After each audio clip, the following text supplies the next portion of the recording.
won't take long. All right. Can you get Jim's attention? Hey, Jim, can I go?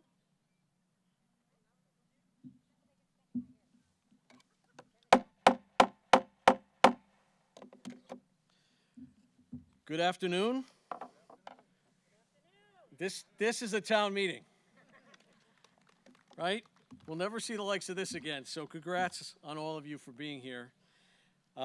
My name is Paul Cimino. I'm your town moderator. I want to welcome you all to Southborough's 2020 annual town meeting.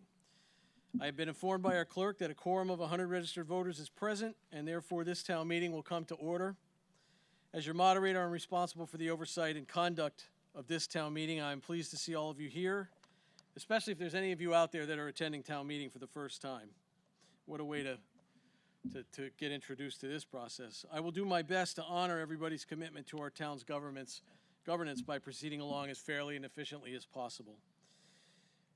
Like I have observed with every town meeting I have moderated, your Selectmen, Advisory Committee, and Town Administrator have performed admirably on our behalf to put written materials and recommendations before you today.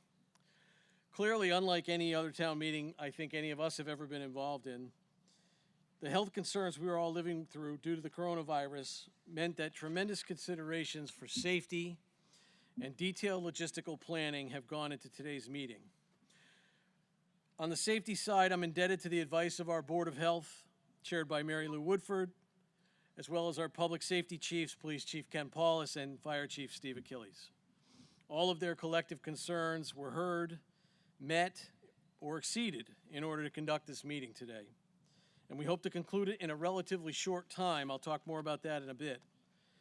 On the logistical side, full credit for site selection, power generation, every well-spaced chair, high-gain microphones, speaker system, seating arrangements, marking, paint, bottled water, extra masks, hand sanitizer, parking and traffic flow, and portalets that will be electrostatically cleaned throughout the meeting goes to our town clerk, Jim Hegarty. I've leaned on Jim very heavily ever since March when it was apparent that things were going to be different this year. A few quick logistical notes. Clearly, we do not have our large video screen with us today, so you will need to rely on the printed materials that were available as you came in.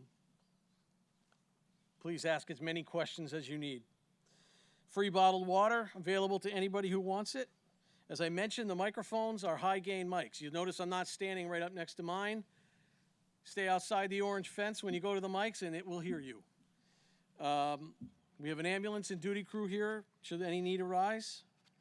And although we don't live stream today because of some of the audio-visual limits we're under, the fine folks at Southborough Access Media are here, and they're recording this for posterity. If you would all please rise in place, I invite Steve Wynot, U.S. Navy retiree and commander of our local VFW Post 3276, to lead us in the Pledge of Allegiance. Commander Wynot, please.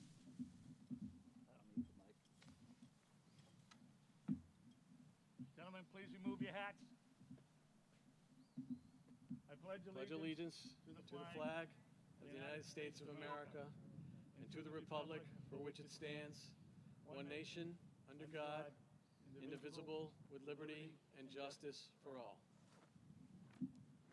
Thank you very much, Commander Wynot. You may all be seated. For the purpose of counting standing votes, as we may need today, 6 volunteer tellers have been appointed and duly sworn in by the clerk. They are Sally Hegarty, Mark Murphy, Isabel Murphy, Dorianne Jasinski, Pat Draper, and Marge Landry. I thank them for their service. In New England, a town meeting serves as the legislative branch of town government. The town meeting decides whether to appropriate money to run the town and considers whether to create, revise, or remove local town statutes known as bylaws. Here in Southborough, we operate by an open town meeting, meaning that every registered voter in this hall can participate and vote on all matters before us today. A warrant is issued in advance of a town meeting for voters to be forewarned about the time, place, and substance of the matters to be considered. The original warrant before us today is a green-colored document, and in it you will find a total of 32 articles to be considered today. But as I alluded to earlier, my goal, and presumably yours as well, is to dispose of the entire warrant in a manner that gives us a very good chance to do so in a very short time. That being said, our bylaw requires that the first day of town meeting will be split into 2 sessions, the first one today from 1 until 5 p.m., and then following a 2-hour recess, reconvening tonight at 7 p.m. if necessary. Nevertheless, given the special circumstances, under my general power to regulate the proceedings today, as well as emergency legislation passed at the state level, if we do not finish our business by 5 p.m. today, I will determine at that time whether we will return at 7 or whether we will adjourn to tomorrow. A third option, if you're willing, is to keep going at 5. We'll take that up as it comes. In keeping with our longtime town practice, each session will continue until either the end of the session or the article under consideration at that time is completed. As always, the conduct of town meeting is governed by the rules and practices contained in the latest edition of Town Meeting Time and Chapter 41 of our Town Code. Our long practice has been to allow non-registered voters into the hall at the start of the meeting. Typically, these people are non-resident town employees, members of the press, students from government classes, etc. All non-registered voters must wear name tags issued by the clerk and will not be allowed to speak unless approved by the hall.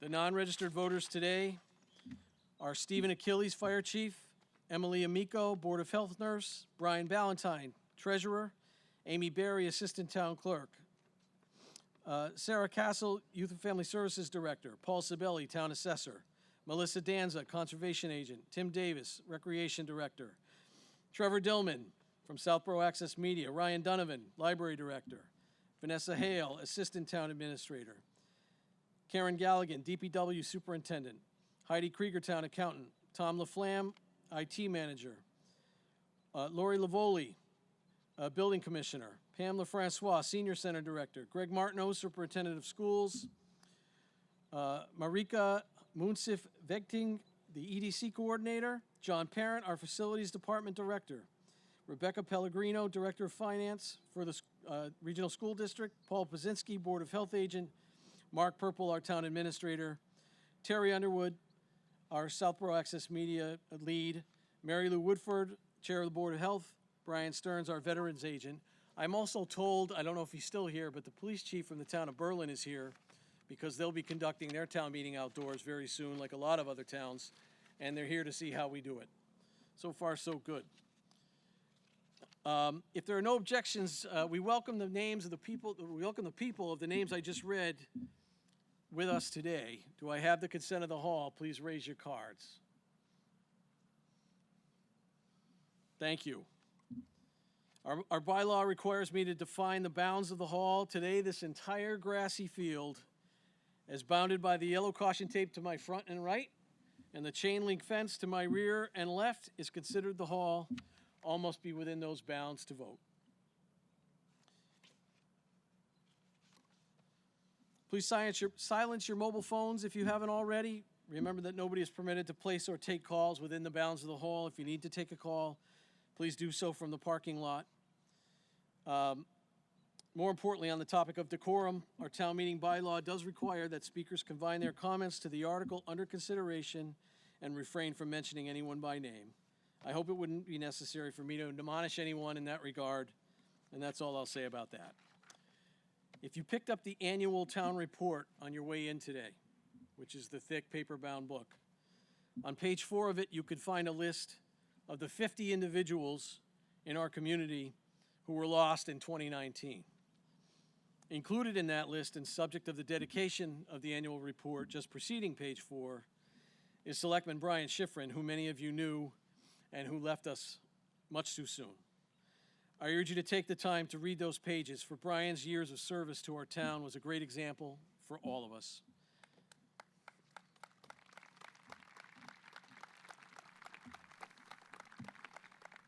Please join me now in a moment of silence to remember all of our departed neighbors.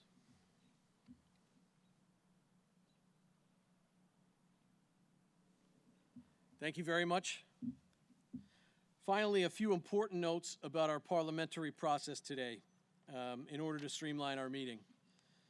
Any presentations we have or motions made will be made from the podium to my immediate left. Again, we don't have the video screen, so please consult your written materials as we go through the warrant. As is now customary, your town clerk, Jim Hegarty, and town council, Aldo Cipriano, are up front with me, while your Board of Selectmen, chaired by Brian Shea, and your advisory committee, chaired by Kathy Cook, are down here sitting in the front rows. All of us up front are registered voters.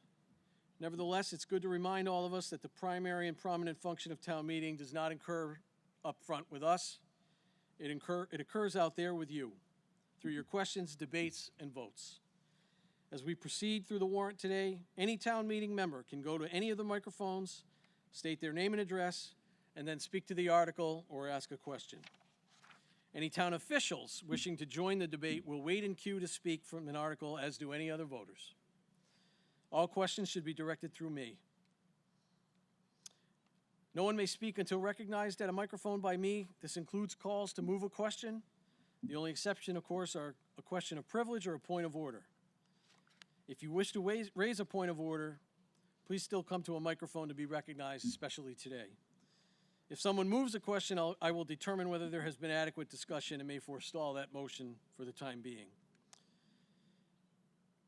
I intend to focus our discussions today, which means that we will hear from anyone wishing to speak, pro or con, until I determine things are either getting repetitive or belabored, and then at that point, I will suggest that we move to a vote. For each article, I will remind you of the quantum of vote necessary to pass, whether it's a simple majority or a 2/3, and then call for the vote. If I can gauge the prevailing vote from here, I will announce it, including declaring a 2/3 majority. If 7 voters rise to question my assessment of a vote, or if I deem the vote too close to call, I will ask the tellers to come forward to count the vote. With that, I have examined the call of the town meeting, the receipt of the officer's return of service for the posting, and the return of the mailing. Under our rules, the moderator must read the entire warrant either at the beginning of the meeting or prior to the motion introducing each article, unless a motion is made to dispense with that reading.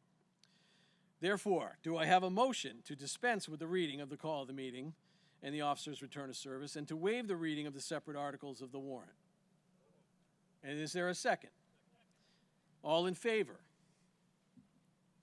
Motion carries. Thank you.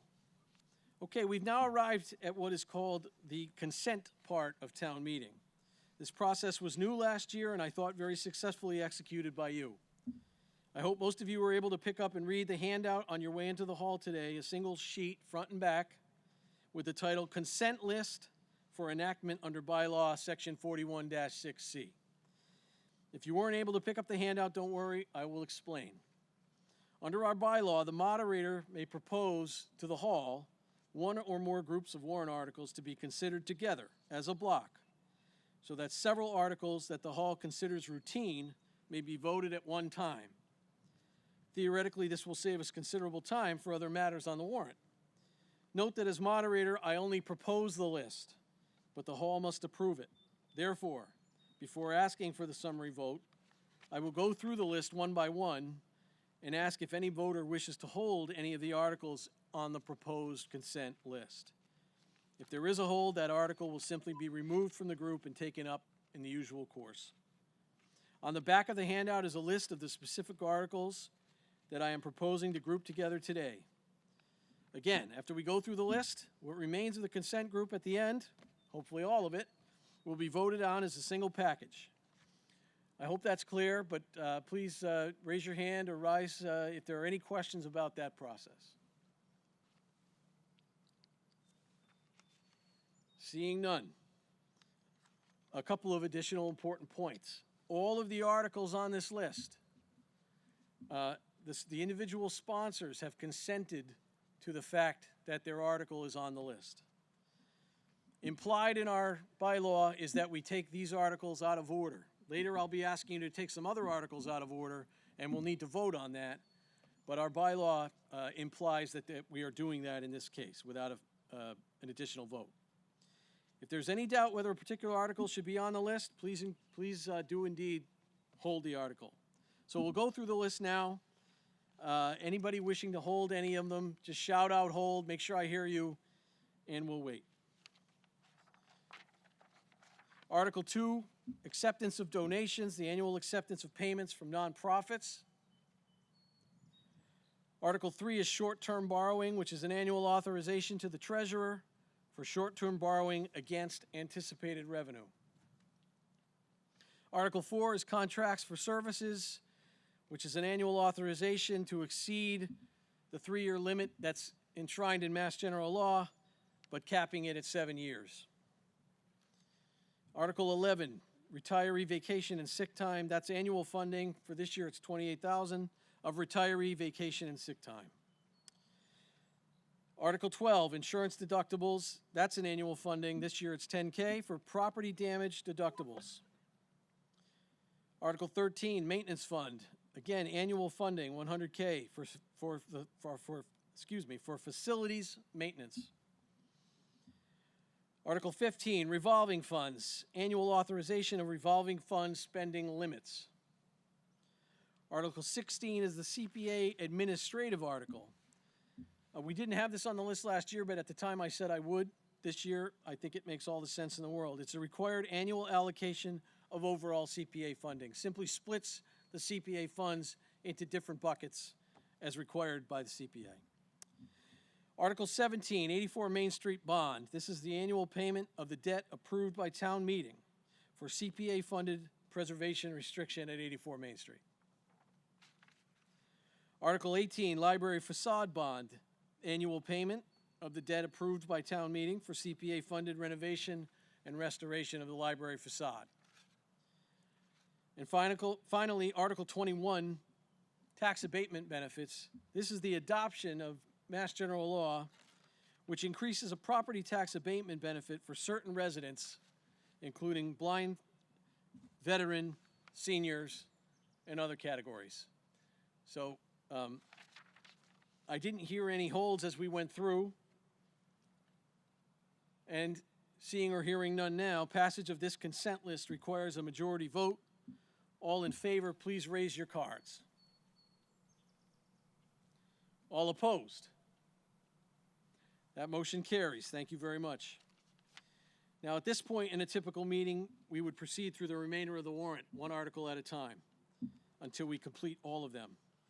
As I have mentioned, however, in an effort to shorten this unusual meeting as much as possible, the Board of Selectmen have voted to recommend to the Hall that only critical town business occupy us today, and that all non-critical articles on the warrant be deferred to the next town meeting.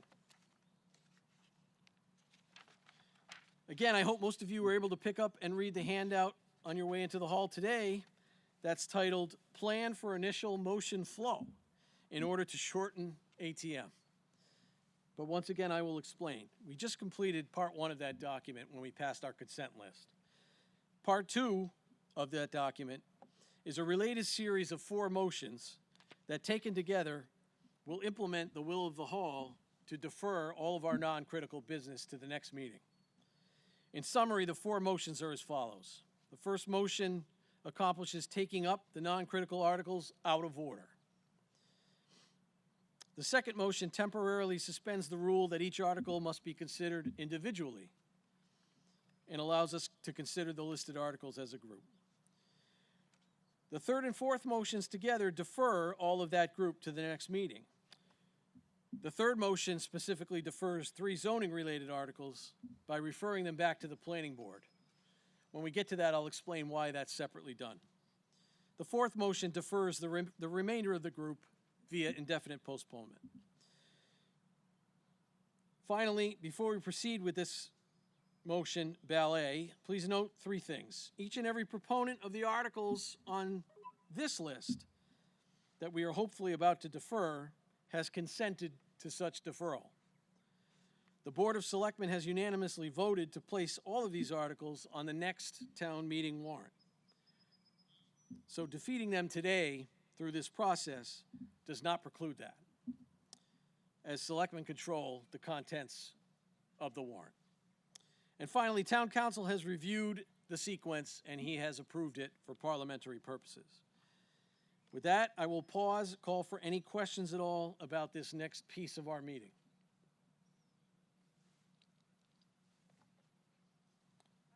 Seeing none, I'll move to Article 1. Whoa, sorry.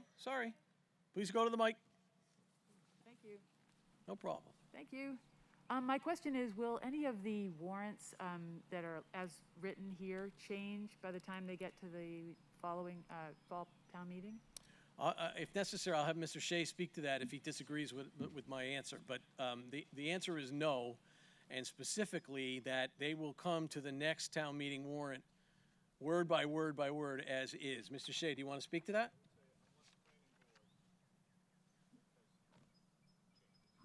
Well, planning board has to report. I don't know that they can change the article itself. Yeah, so the answer to your question is they will come as written to the next town meeting. That's correct. And Selectmen did debate and vote on this. It was an important piece of my willingness to do this, that the proponents could be assured that what is being deferred today will be taken up next time, because after all, it's for the convenience of the process today and not for any other reason. So it's certainly not a commentary on the substance of anything. I'm sorry I didn't see you at first. Any other questions about our process? Okay, now I'll move to Article 1, and Mr. Shea will make the first of the four motions. Can we have the other podium switched on? Thank you.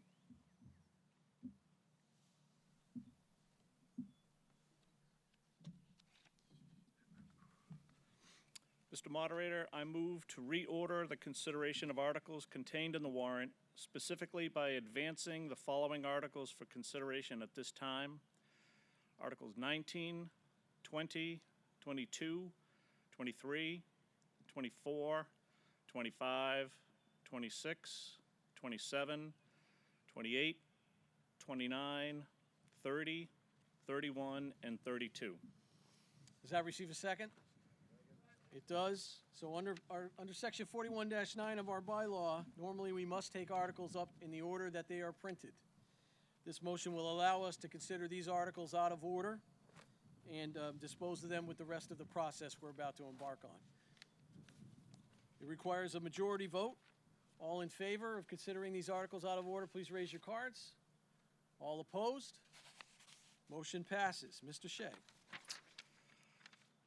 Mr. Moderator, I move that we suspend the rules to permit simultaneous consideration and/or voting of Articles 1, 19, 20, 22, 23, 24, 25, 26, 27, 28, 29, 30, 31, and 32. Does it receive a second? It does. Again, our normal process is to consider each article individually. This motion to suspend the rules allows us in this one instance to consider them as a collective. All requires, because it is an exception to the rules, it requires a 2/3 majority to pass. All those in favor, please raise your cards. Thank you. All opposed? I declare a 2/3 majority. Mr. Shea. Mr. Moderator, I move that the matters contained in Articles 28, 29, and 30 be referred to the Planning Board for further study, hearing, and report to the next town meeting. So when it comes to zoning articles, any adverse act by town meeting has some implications in Mass General Law that theoretically could preclude them from coming back right away.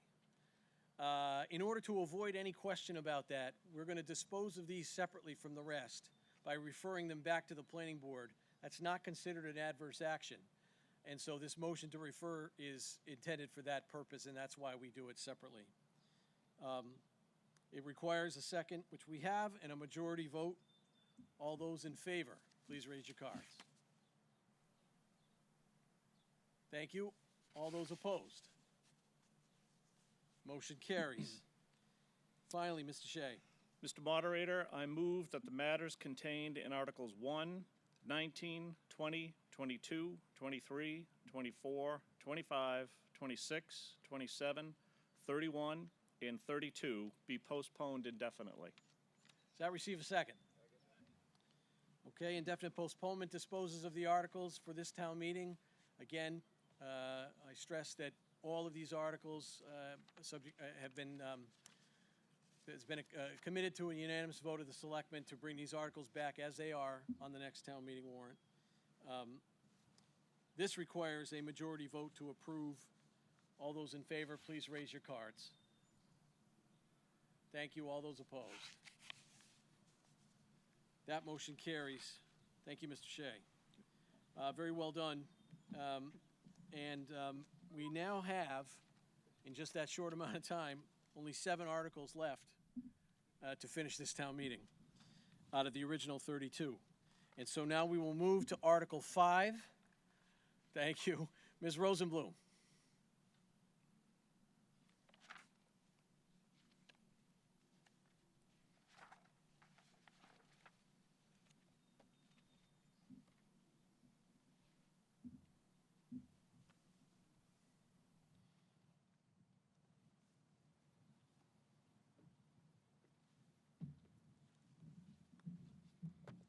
Good afternoon.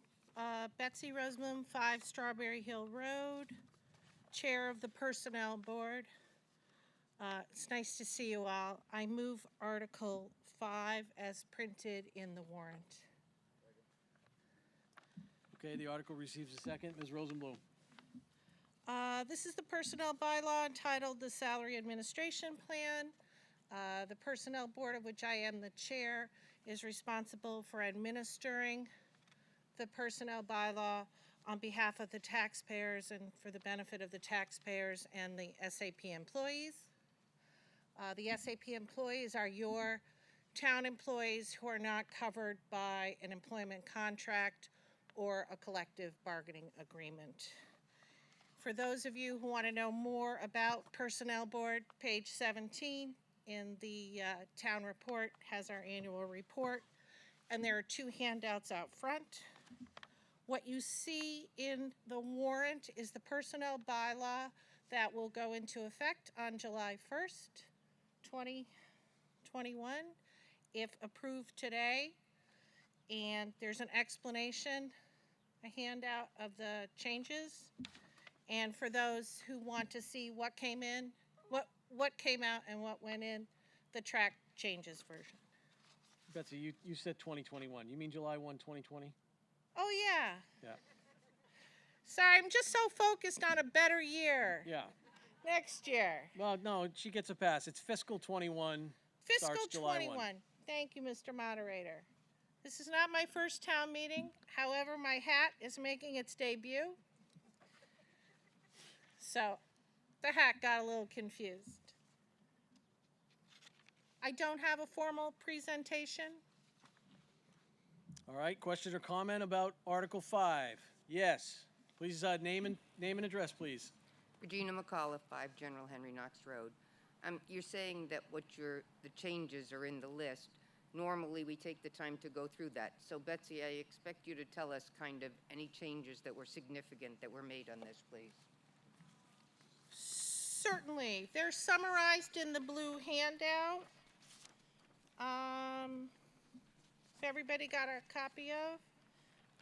Section 6, we're going to add the word annual to salary. We're changing the tables so they show annual and hourly. Section 7, we're going to delete Section 7D3. Right now, as it stands, the bylaw contains a provision for a 6-month probationary review and raise, and the board undertook a year-long review of this in consultation with Special Town Labor Counsel Tim Norris, and voted to abolish the practice of having a probationary salary review. In short, the feeling of the board members, and they include an attorney, myself, another attorney who was a labor attorney, an HR professional, a former business owner, and a former member of advisory, that employees should be paid what they are worth and what the job is worth on the day they start, and then they should be reviewed annually as all other employees. So then there was a change that needed to be made to Section 9 to conform to this, and that's in the handout as well. Right now, under Section 9, the Personnel Board gets notice of the hiring of all personnel and their hiring rates. That can come from independent boards or for boards under the jurisdiction of the Board of Selectmen. We get notice from Ms. Hale, the Assistant Town Administrator. But it occurred to the board that we didn't know when SAP employees departed. So we're adding that we get notice of SAP employee departures as well. We're revising Section 11I, subparagraph 2, that deals with tuition reimbursement. We're not in any way changing the substance of the tuition reimbursement benefit. This is an important benefit, one we're proud that we offer our employees, but it's very detailed and it's written into the SAP itself, so that if we want to make a little tweak to it, for example, over time, it was written in a way that it really it worked better when people started classes in September, and now people take classes online and it rolls along. So the board was hamstrung in making changes. So what we did is we're keeping the same policy, but we're putting it into policy form so we can amend it in between town meetings as may be necessary. So we're taking the detail out of the bylaw. The benefit is not being changed. We voted to reclassify the position of Deputy Assessor from grade 4 to grade 5. Reclassifications are something that the board is called upon to do from time to time. We have an analysis that we do. We meet with the Personnel Director and the Assistant Town Administrator if it's a position under the Board of Selectmen. We meet with the governing board, for example, if it were a library position. In this case, it was the Assessor's office. And we voted to reclassify the position of Deputy Assessor from grade 4 to grade 5. And then lastly, we do give raises to SAP employees commensurate with practice. This year, 2.1% is our recommendation to increase the salary tables. As we do give raises, employees get raises around 2%, 2 to 2.5%. If we don't incorporate those changes into the salary tables get out of whack with what people are being paid. So, does that answer Ms. McAuliffe's question? Anybody else? And again, this is all, oh, sorry, I missed the back page. Mr. Haggerty is doing double-sided copies. That's appropriate, and I missed the last page. Adding a new position of library technician to Schedule C at grade 2. This was at the request of the library director and board of trustees of the library. And we are inserting, so in the past, on Schedule A, we have full-time employees. We would show their salaries annually. And under Part C, Schedule C, we would show part-time salaries hourly. But oftentimes, we're talking about what someone is making. We're talking about what a full-time salaried employee might be making hourly. So we just decided to conform the tables and have both annual and hourly salaries in both places. And this is my suggestion because I think the first step toward parity for part-time positions is recognizing that generally our part-time employees make less per hour than the full-time employees. So as a first step toward looking at what we're paying part-time people versus full-time people is to talk about them in the same terms, to look at what our part-time salaries would annualize out to. So, and again, all these changes are on the track changes handout. Are there any other Thank you. questions? Yes, sir. In that, this is 9 pages long, and most of us are getting, happens all the time, that's okay. No. Not with a mask and glasses on. Oh, what? Go ahead, please. Oh, anyway, maybe, do you think we should postpone voting on this until the fall? In that there's, there's a lot of different parts. Part-time employment means less than 20 hours a week. I mean, there's just a lot in here. There's 9 pages worth. Maybe like some of the other things, I don't know about other people, but I'm just looking at this for the first time, so just a thought. With the exception of the content that I've just noted, this is the same SAP as last year. Not much has changed. and this is all in the board packets. We meet once a month, and all of our board packets are posted publicly. So if someone has a concern, they can reach out to us any time of the year. And these documents were actually in a board packet on March 11th. So they were publicly available, is that 3 months ago? And if somebody in town wants to speak to the ramifications, if it's not passed today, then the employees don't have an SAP, so. The work of the board is completely public, and all of this has been posted, so. Next at the mic.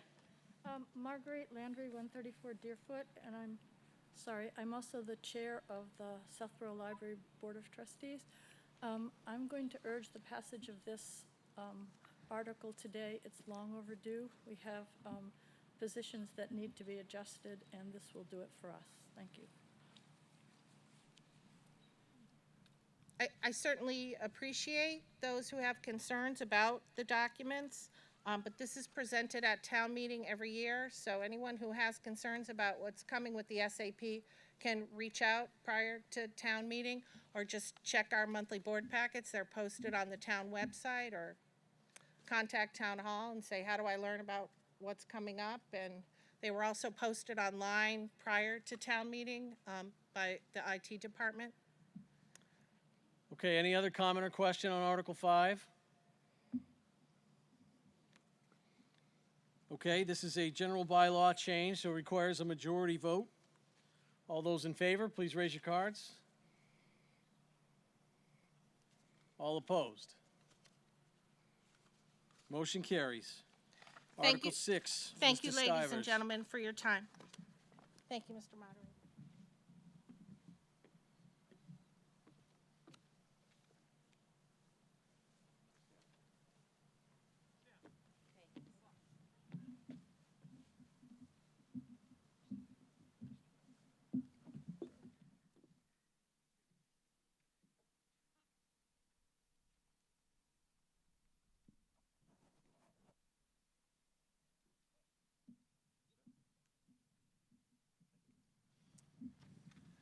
Good afternoon. Sam Stivers, 7 Presidential Drive, member of the Board of Selectmen. Sorry I don't have the official hat today, but I'll proceed anyway.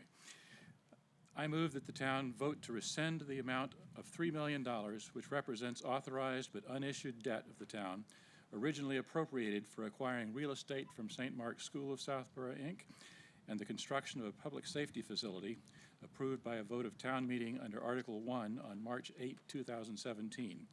Which borrowing authority is no longer required for the purposes for which it was originally approved. Does that receive a second? I'd make a brief comment. This is, in a way, good news in the sense that the town authorized a little more for the borrowing for the public safety facility and the golf course acquisition than was actually used. We're actually rolling back about $3 million of that now. It's my understanding that there will be another $100,000 or so when the books finally close on the transaction. But we're, again, trying to keep the authorized borrowing consistent with the amount of money that we've spent. So this is more an accounting issue, and Board of Selectmen Advisory would urge you to approve this. Thank you. Questions or comments about Article 6?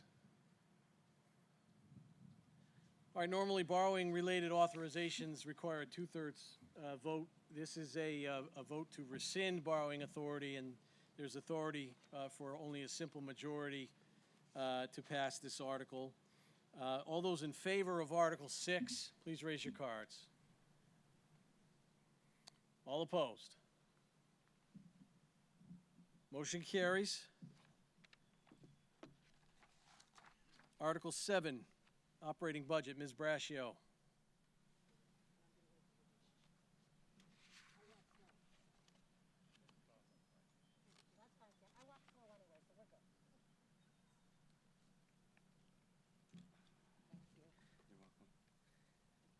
In addition to all the other things I said about Mr. Hegarty, he also has the ability to raise an army of volunteers, and we might as well recognize them as well.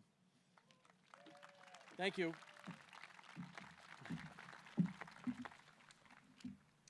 Thank you, Mr. Moderator.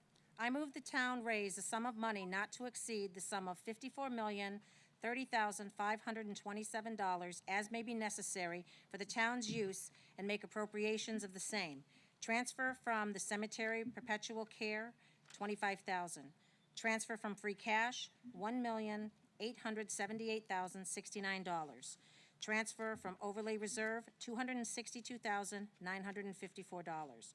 Transfer from FAY Public Safety Donation Account, $14,670. Transfer from Ambulance Fund Receipts Reserved, Fund 23, $408,250. Transfer from Septic Betterment Fund, $52,547. Transfer from Reserve SBAB Fund Balance, $5,970.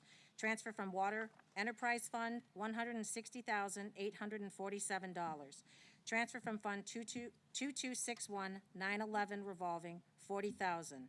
And the balance of $51,182,220 be raised and appropriated.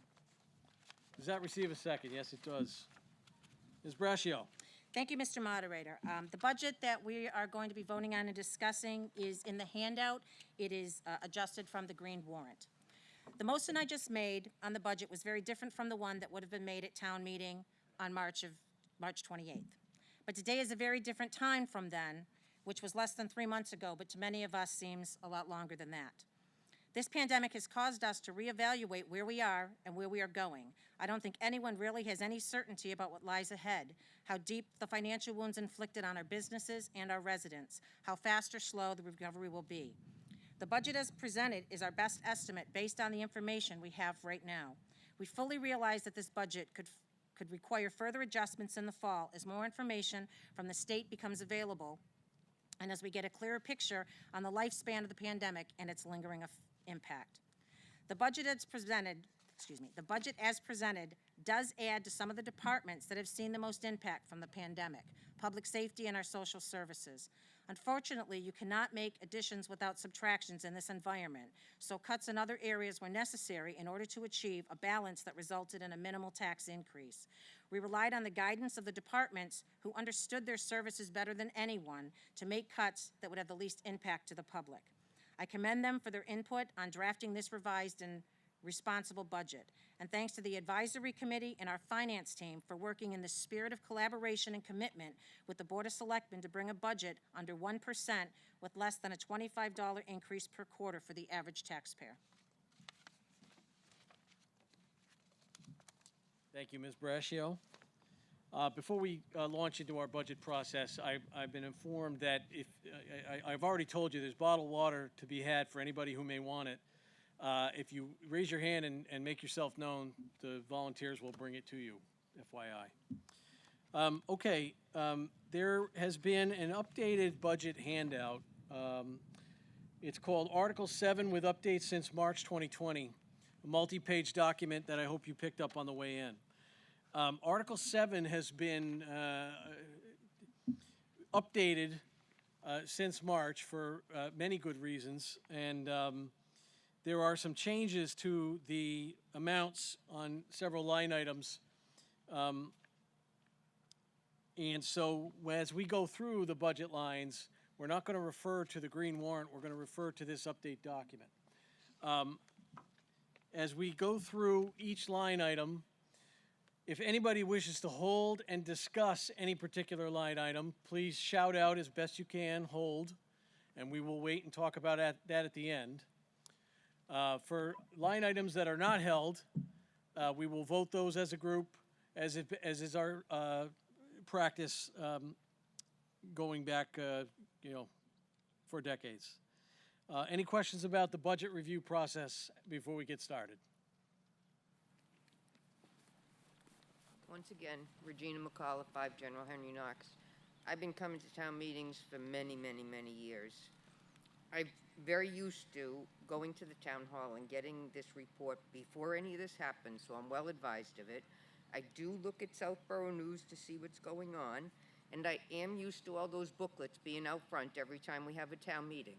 I have a real problem that nobody was telling us we needed something more than the Green Book, and nobody was telling us to go to those tables that things were different. And I have a real problem with having the general budget, changed when we come here. I'm not exactly sure who was responsible, but I do not think this is okay, and I do not think it's fair to the voters that this is the way we're voting. Thank you. For what it's worth, all of the line items in the updated Article 7 document that have changed numbers are changed lower than the original amounts. That being the case, nevertheless, if we, I would encourage anybody who has a question about, the changes are highlighted on the document, and if anybody has a question about those changes, we certainly can hold it and discuss it as we go. But they are all lower numbers than originally printed. Simply referring to the handout as a matter of convenience at this point. So let me go through the lines, and I'll listen for holds as we go. Line 114, moderator. 121, elected Board of Selectmen. 122, Board of Selectmen. Holding 122. 131, Advisory Committee. 132, Reserve Fund. 135, Town Accountant. Holding 135. 136, Audit. 140, Elected Board of Assessors. 141, Assessors. Holding 141. 145, Treasurer Collector. Holding 145. 151, Legal. 152, Personnel Board. Holding 152. 153, Special Legal Counsel. 154, Municipal Technology Committee. 155, Technology. 159, Other Operation Support. Holding 159. 160, Elected Town Clerk.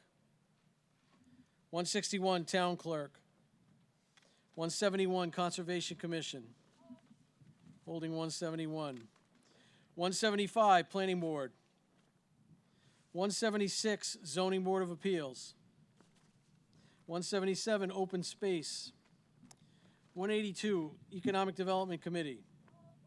Holding 182. 192, Public Buildings and Properties Maintenance.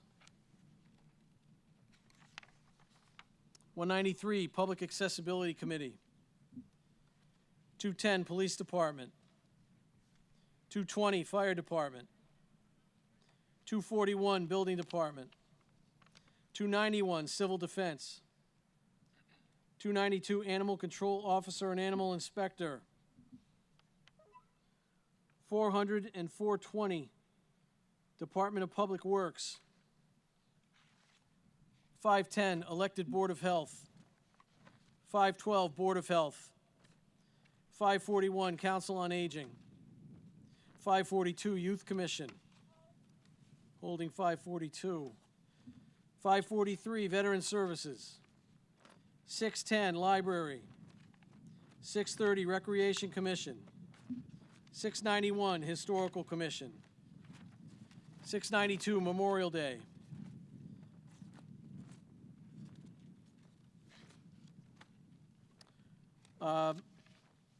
Line 700 through 799, Debt Service. Line 910, Employee Benefits. 930, Budget Capital.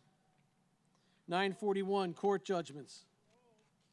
We have a hold on 930. 941, Court Judgments. 945, Liability Insurance. 300, Elected School Committee. 301, Southborough Schools. 302, Algonquin Regional High School. 304, Assabet Valley Regional Technical High School. 305, Norfolk County Agricultural High School. Okay. I heard, just to recap, I heard holds on 122, 135, 141, 145, 152, 159, 171, 182, 542, 930, and that's it.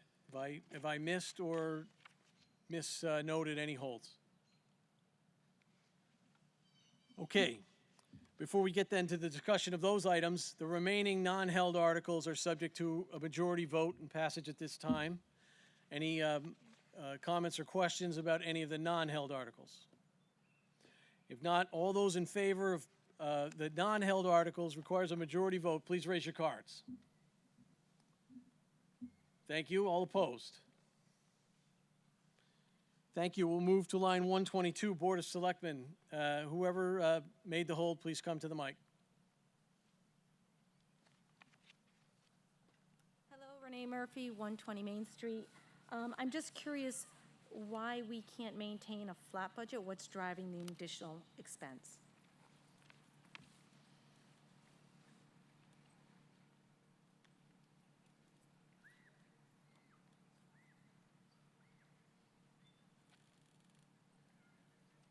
Mr. Purple.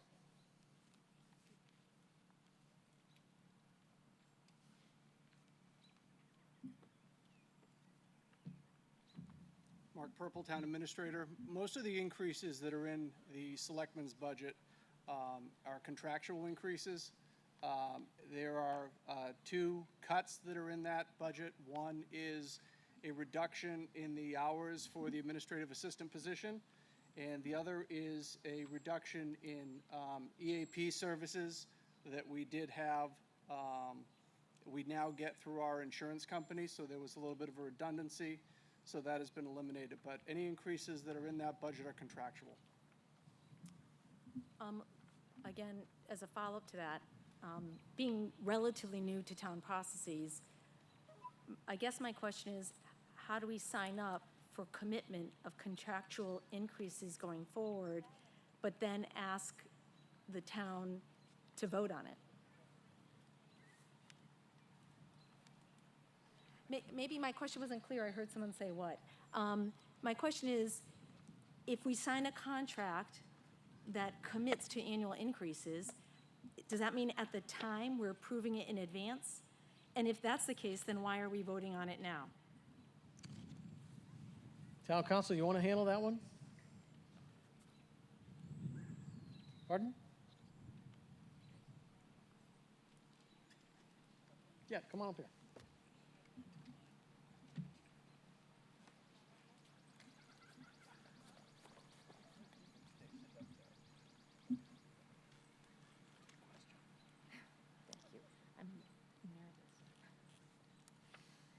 So the question is, why are contractually mandated increases nevertheless included in a budget that's subject to vote? Town Council. The provisions of the law indicate that if contracts, personal service contracts, are entered into, then they need the appropriation by agreement. The only opportunity that the town meeting has to question that is prior to the negotiated contract. So if the town meeting is making a statement relative to future contracts, you have the authority to do that and possibly expect that to be addressed. But relative to the contracts before you, as they have been negotiated under state law, it is somewhat pro forma in terms of your responsibility to approve it by appropriation. Thank you. Okay, thank you. Next. Again, Renee Murphy, 120 Main Street. Similar question for town accountant. What's driving the almost 8% increase? Hold on, ma'am. I believe someone's behind you on the. Oh, I'm sorry, thank you. Yeah, are you speaking to 122? Yes, please come. Claire Reynolds, 104 Main Street. My question is on the second part of the budget, which deals with other charges and expenses. I had actually requested a copy of the line item budget prior to this meeting, and one of the things that I saw on, well, there's actually two things. One, there's a huge increase in the postage number. Now, if you look at it, and I'm sure Mark knows this better than I do, if you look at it, the number for last year had gone down, I think off the top of my head, it was around 13,000, and then now it's gone up to like 22. My question is why such a jump? And second of all, in the future, are we going to look at things like, as we have to cut budgets, are we going to look at not mailing out every single bill? For example, I received 2 real estate tax bills plus a water bill all in the same day, all separate mailings, which is not only the postage, but it's also the extra envelopes that go along with it. That's the first part of my question. The second part is, or maybe you want to address that first, however you want to do it. Well, let's hear the second part. The second part is, one of the line items deals with in-state travel and out-of-state travel.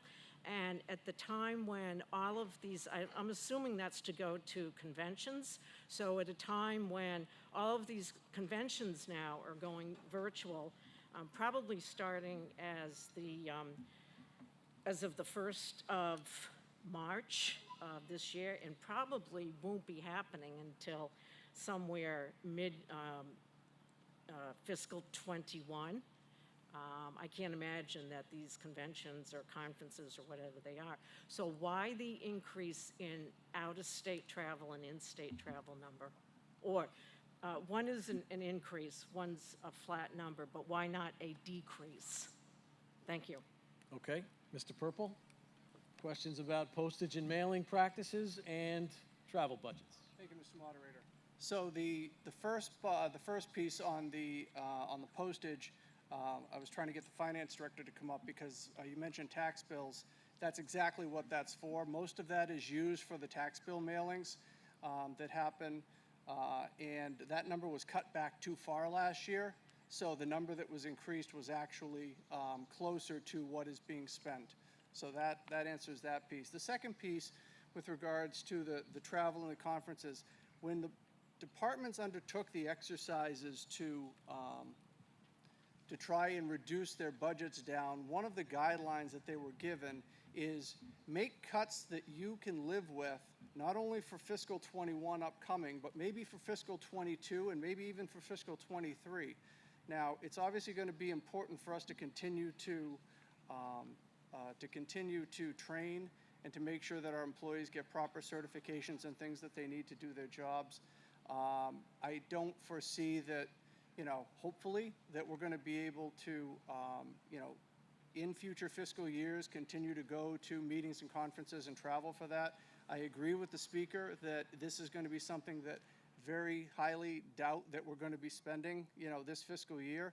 That's why it's still there, because it seems, that was the exercise. However, I do agree with the speaker that, we are not going to be traveling, to these things this year. Thank you. Are we still on line 122?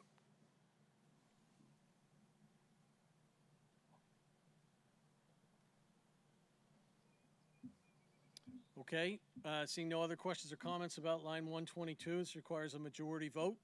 All those in favor, please raise your cards. Thank you. All opposed? Motion carries.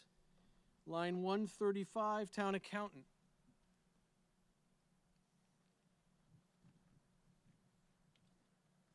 Yes.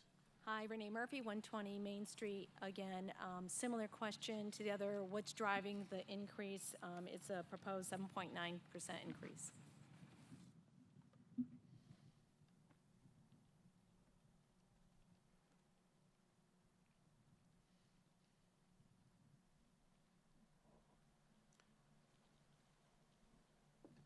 Mr. Ballantyne. Hi, good afternoon. So that is be due to the fact that the town accountant is retiring, the current one we have, and that is effective June 30th. And so July 1st for the summer, we are having her come back to assist the new town accountant, mainly to close the books.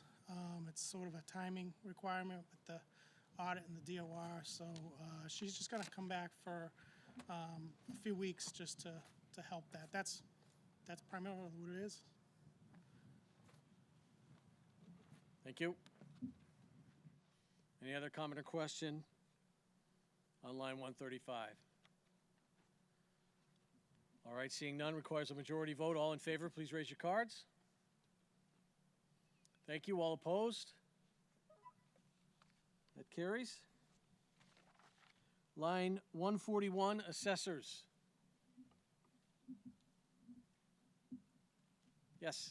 Hi, nice to meet you. Renee Murphy, 120 Main Street. Question, what's driving the spend? What's driving the increase to almost 14%?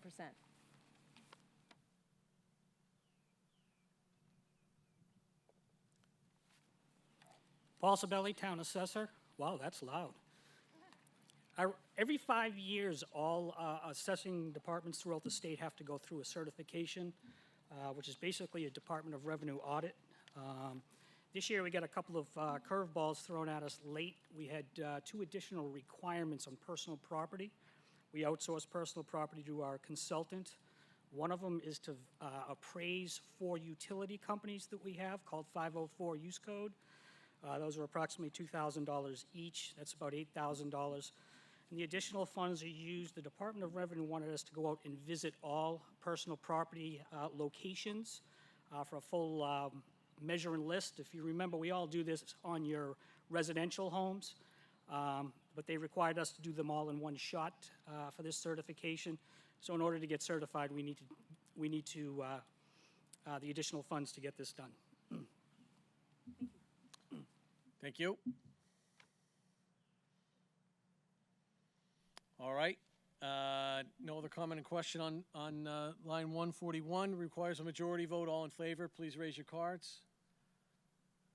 Thank you. All opposed? Carries. Thank you. Line 145, Treasurer Collector.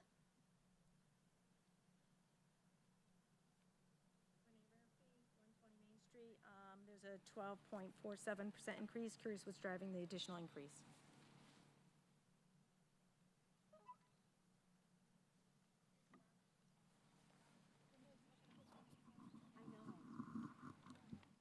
Okay, all right, fair enough.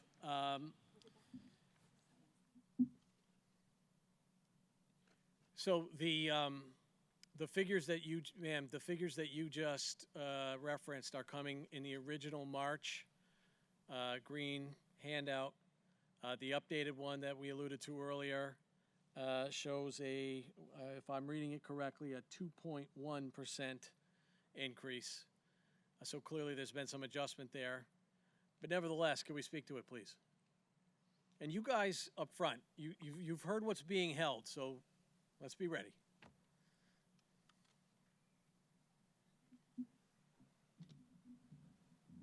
So that's correct. It's a 2% increase. It's basically just the SAP raises, my raise, and there's a bond that we have to have 2 of us in the office have every year.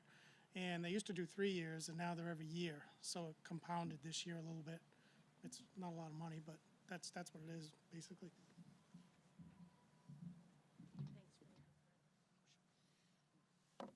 Any other comment or question on 145?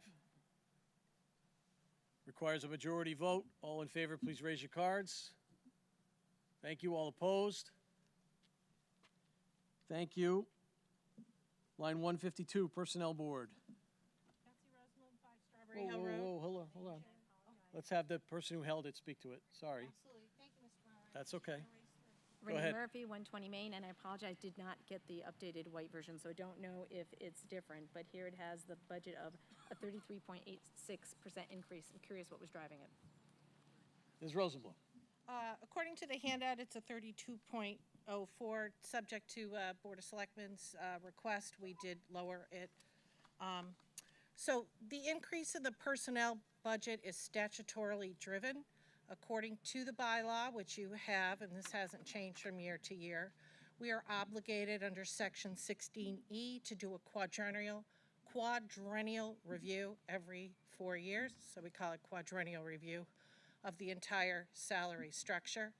The new wrinkle is that I believe it was effective July 1st, 2018, the legislature beefed up, it already existed, it was called the Massachusetts Equal Pay Act. It already existed, so it's not a new statute, but it has all new teeth. And it requires all cities and towns to do a survey of the salary. I won't go into the details of it. You can read about it. It's the Massachusetts Equal Protection Act. If you tap me later, I can give you a citation to it. But basically, the board took a look at these two requirements, one from the bylaw that we do a quadrennial review, and two, it actually doesn't, I misspoke. The MEPA doesn't require you to do a salary review.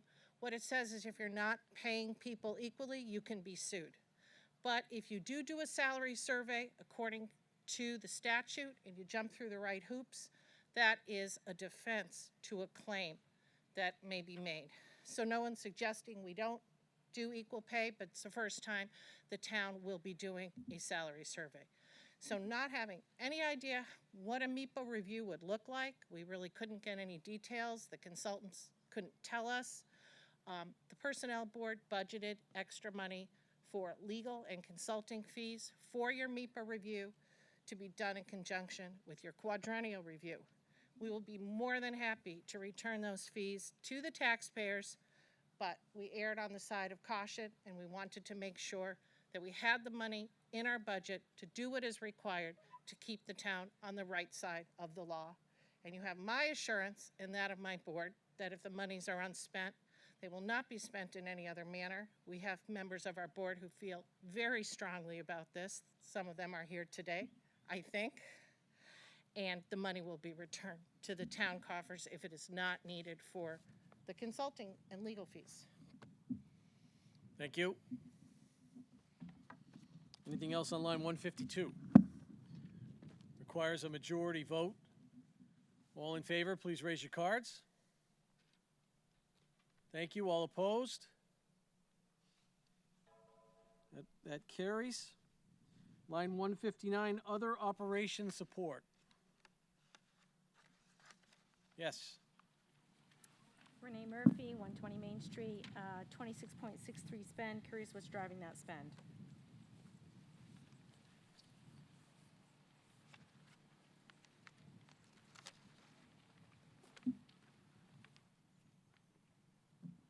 Mr. Parent. John Parent, Director of Facilities.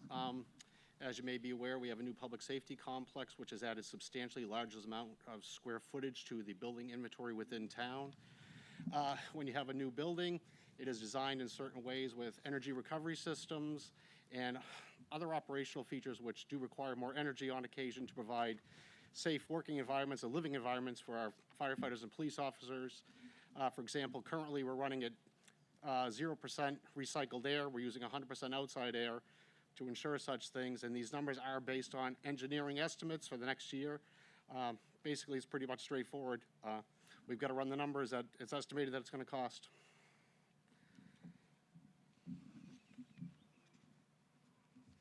My only commentary, and I actually want to commend the person who got the detailed budget, and I will do that from this point forward. This is almost $100,000 increase. And overall, in an environment where spend continues to go up year by year, it makes the town almost unaffordable to live in.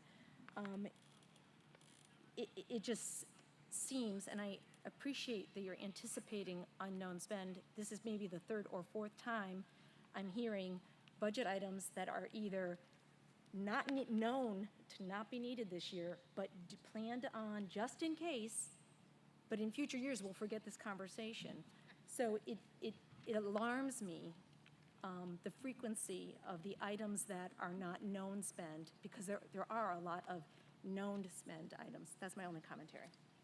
I think it's important to keep in mind that the new public safety complex, even with the liquidation of Fable Hall, the old fire, and the old police station, our inventory is up 22%. So that also helps contribute to why you're seeing a higher percentage rate.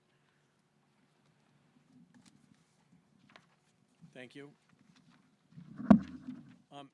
We could just leave the other podium on, guys. Thank you. Any other comment or question about 159? Yes, sir. Where's that? Please. Al Hamilton, 35 Pine Hill Road. I participated in the early work on the fire station, and we were supposed to be saving money by reducing maintenance costs and operations costs of the building versus the two very inefficient buildings that were being used to provide the same thing. So I'd like to make a motion. I would like to make a motion to reduce other operations support to $400,000. Did I hear a second? All right, Mr. Hamilton, do you want to speak any further to your motion?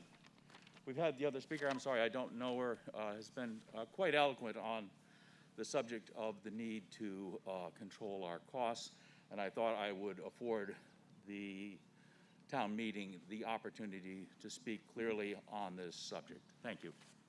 Mr. Hamilton, have you made that motion in writing for the clerk? Thank you, please do.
All set, Jim?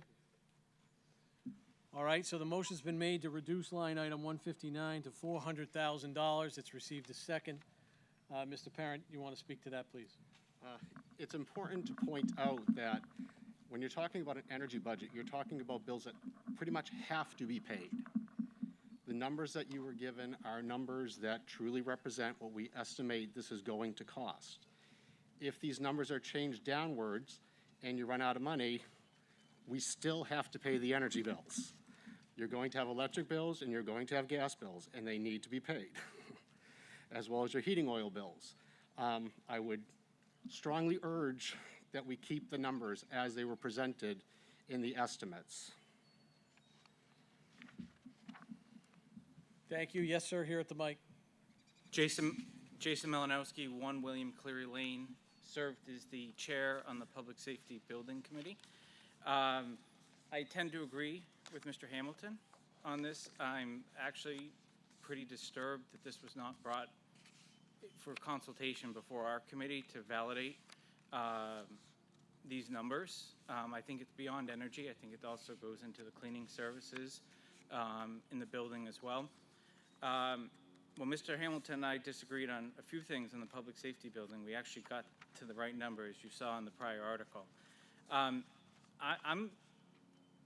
I'm in favor of Mr. Hamilton's motion, and I also hear Mr. Parent's thought, and would remind everyone that we have a fall town meeting that we're expecting to have, and I think we'll have a year of data as opposed to 6 months of data by the time we get to that point.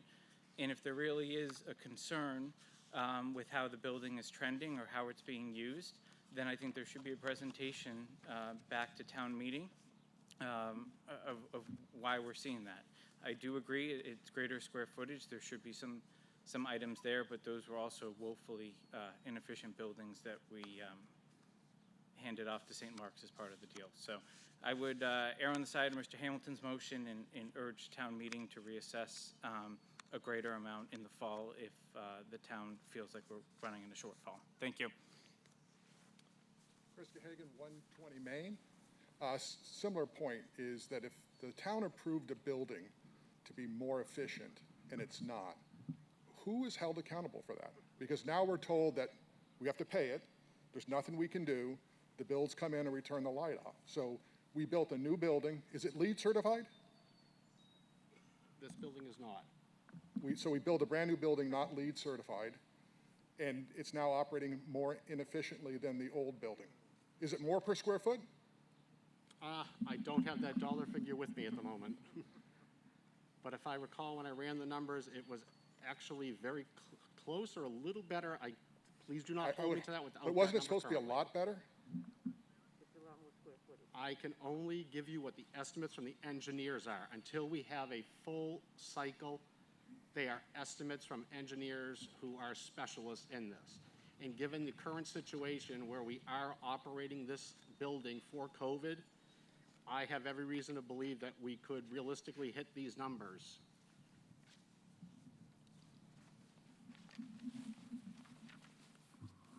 Al Hamilton, 35 Pine Hill. I'm sorry, Oh, Mr. Hamilton, I'm sorry.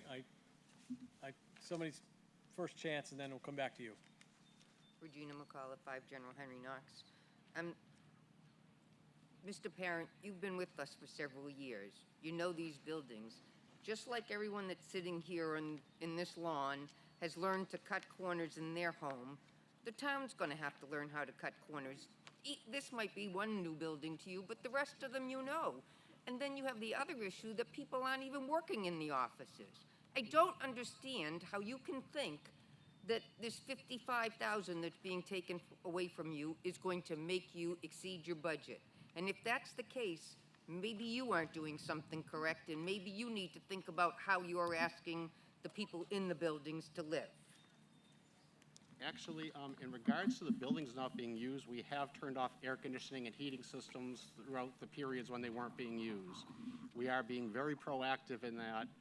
And again, I would highly recommend that you pass the budget as presented. Over here, please. Yeah, Jim Caleri, 51 Central Street. I'm kind of disturbed to hear about, we haven't got this certified yet, but regardless of that. I've always concerned, and I've spoke at town meeting, and I've got a long history on the town of Southborough. Probably over 50 years, I've been dumb enough to make town meeting every year. And the one thing I've learned about the town of Southborough is a historic desire to cut and do cuts on maintenance despite what people tell you that they do. They actually have cut maintenance. And I've watched buildings in Southborough, the old police station, the old fire station, the Fable Village Hall. I would not allow you to do that in your homes, but the town of Southborough did. So anytime you vote to cut your maintenance budget, now we may hear something legitimate that makes us want to do that. But we have to be wiser than that, because we've always had to go back to town meeting and spend a lot of money to get caught back up to building the building safe. I will tell you face point blank, in the town of Southborough, if you did what the town of Southborough did with the old police station, I would close your house. If we opened it up as a police station. This building came well under budget, ahead of schedule. And you know what really, I would say to the committee, they did make a mistake. You've taken all the fun out of town meeting of allowing us to come back 3 or 4 years later, needing a major addition or a major renovation. So I don't know if John's figures are right. Is it wiser to palm it off into October? But I certainly would not want to see this town neglect this building that we've spent so much money for and such an effort to come in to where it needs to be. Those of us involved in the electrical world, I'm your wire inspector for the town, I'm on your board of state examiners, electricians representing the 352 cities and towns, wire inspectors in the Commonwealth. We've seen all the technology and the LED changes, and everybody thinks they're saving a lot of money, then they find out they're not really saving a lot of money because of the cost of the materials. Some of you more energy management systems, they are great for maintaining your heat and your quality of the air in your building, but there's significant requirements for testing every year that you cannot neglect. There is no option to do that unless you want to close the building. So it's something to think about. I would like to see the defense of this budget and proof that they don't have to do it before I'm willing to vote and say, all right, let's cut that budget. Because the last thing I want to do is come back to a town meeting and find out we have significant money to raise because we damaged the building. Thank you. Over here, please. Hi, Rob Anderson, 18 Atwood Road. I'd like to speak against the motion. I think the idea of deferring maintenance and deferring bills is kind of an antithesis that I don't think Southborough should want to do. I do understand that these are estimates and we don't know what the costs are going to be. However, I think we should be as prepared as possible to take care of a brand new building that we spent an awful lot of money for. So I will be voting against the motion. Thank you. Let's come over here. Al Hamilton, 35 Pine Hill Road. The reason for the increase was posited as the increase in the energy costs of a brand-new building and the difficulty, which I readily admit, in estimating the size of that proposed increase.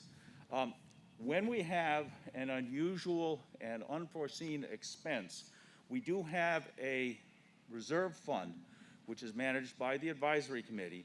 And because this is the first year, and perhaps we might have an unanticipated expense with respect to the energy costs of this building, it would be perfectly prudent in my mind, if the costs run over what they should, that you should go to the advisory committee and request a transfer from the reserve fund, which is there for unanticipated expenses.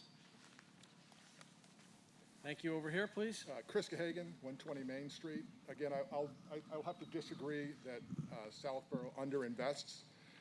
Over the last 10 years, the average rate of inflation in the U.S. was under 2%. Southborough budget increases over the same period of time were twice that. So we're investing in the town, increasing our spend at twice what it costs the rest of us to live. So to suggest that we're not spending is wrong.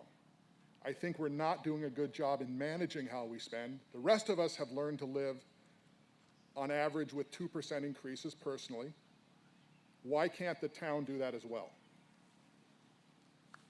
Okay.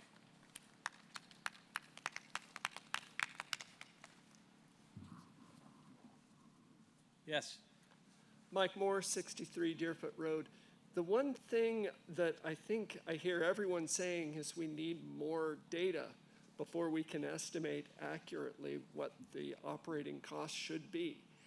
And in light of that, the statements made by Mr. Hamilton make a lot of sense. I back his proposal. All right, over here. Tom Collins, 5 Schuyler Drive. Just a point of clarification. Are you saying that because of COVID, you're running almost 100% of outside air, and that is the reason for the increase in the energy cost? Because in wintertime, you have to heat outside air, and in summertime, you have to cool that outside air, and that's a defense thing to keep down the particles. That's not why the budget is as it is. The budget was submitted prior to COVID coming. What I am saying is those numbers are what they anticipated even without us going to 100% outside air. Now we're doing that on top of this. Again, so I would highly recommend that you vote for the budget as presented. And please keep in mind that if there are any overages in the budget at the end of the year, they do go back. It's not a bottom line budget where it can be spent other places. It is for energy. Yes. Gina McCall, 5 General Henry. I propose we do the, I propose that we vote now for the amendment, please. You're moving the question? Yes, please. Okay. We've got one person at the mic. I'm going to allow that, and then we'll vote on the motion to move the question. Betsy Rosenblum, 5 Strawberry Hill Road. What did advisory think? We pay them a lot of money, ha ha ha. But they do a great job of looking at all these budgets. I was just wondering if this was an issue for advisory. Either way. All right, we'll have Ms. Cook speak to that, and then we'll deal with the motion to move the question. Depending on that outcome, we'll either continue talking or we'll go to the motion for the amendment, and et cetera. Yes, Ms. Cook, Chair of the Advisory Committee. Advisory supported this budget, and it was a unanimous vote. because of the statement from Mr. Parent that the engineering study did say that the estimate of the cost of running the new building was going to be that much higher than the old buildings. So that was the basis of the report. We didn't go back and push back on the actual engineering study, however. So I'm not sure we're going to continue to support it. We're about to take another vote. So there just wasn't there wasn't a deep dive into that engineering report that said this is what we think it's going to take to operate the new building. We relied on the engineering study. All right, so before we get to we're going to deal with moving the question first. Then I'll take that on the main motion if depending on the outcome. So a motion to move the question moves us to an immediate vote to cut off debate. It does not approve the amendment. It does not approve Mr. Hamilton's motion. It simply says we're going to stop talking about it. So that's the motion that's before us right now. It requires a 2/3 vote to cut off debate. All in favor of moving the question on Mr. Hamilton's amendment, please raise your cards. All opposed? Okay, I declare a 2/3 majority on moving the question, so now we're back to Mr. Hamilton's motion to amend. And I will take a position on the amendment from the Selectmen and from Advisory. Mr. Shea.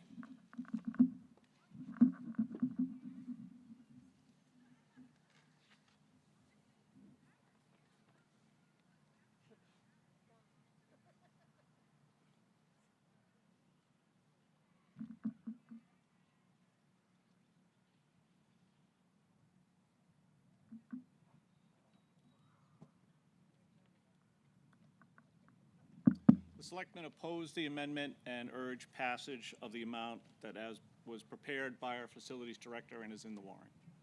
Thank you. Advisory position?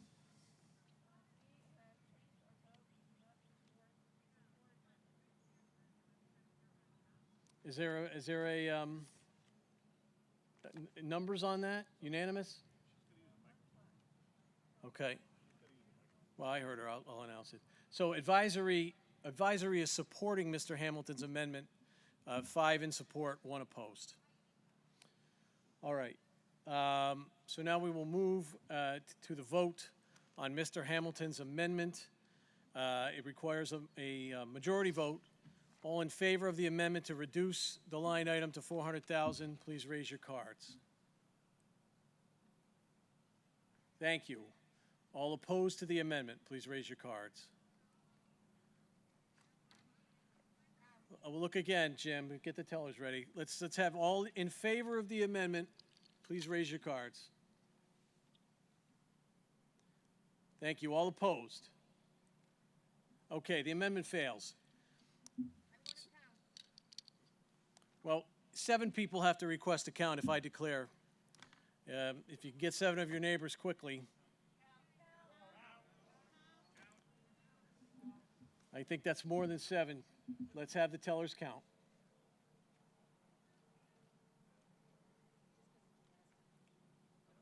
Yes. All right.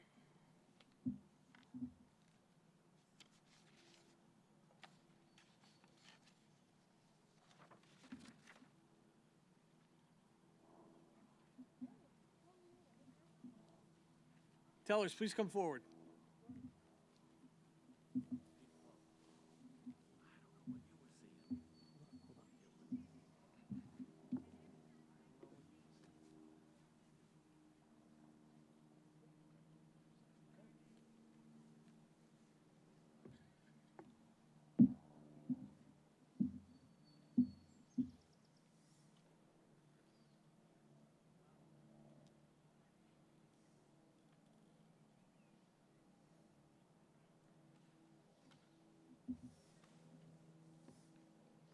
Jim, you ready to count? Okay. So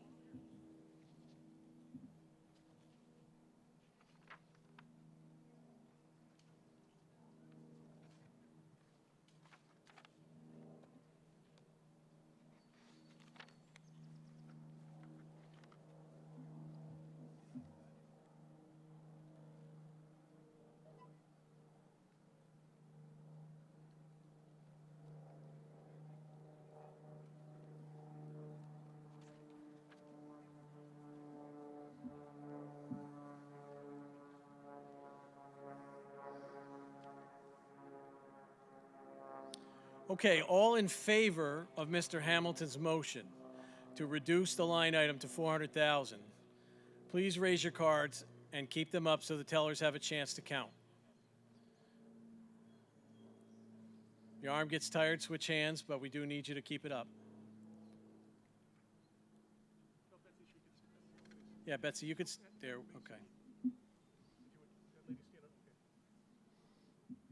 Feel free to remain seated as long as you keep your cards up. Jim. The fact that the people who are standing at the back will not be counted.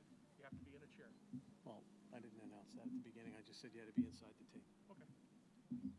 Could you remind the tellers then to count the people that are standing at the back, please? Yeah.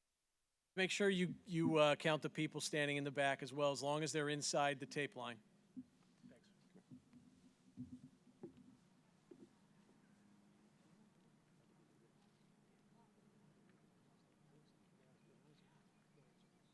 This is an interesting decision. I think John showed himself in front of us. I think the hall was against the amendment at first, but John took himself a hole. That's okay. Hey, listen, if this is the whole thing that happened, you win the lottery with all the other stuff early on. You're doing good. What's that?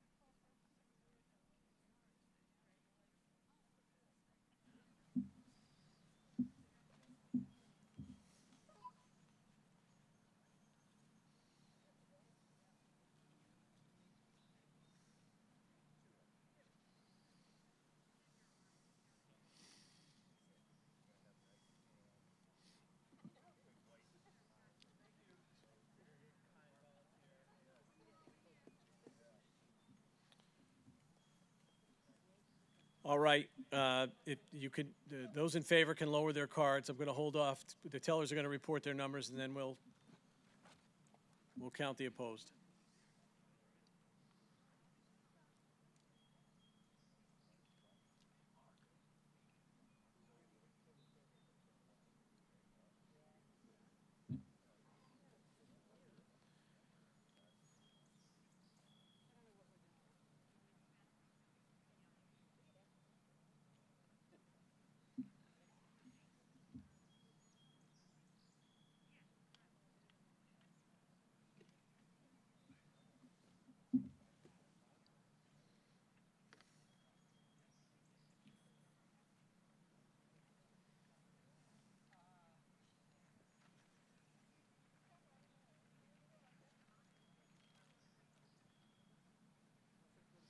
All right, all those opposed to Mr. Hamilton's motion to reduce the budget, please raise your cards and hold them up.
Hey, Marty, you can sit down if you like.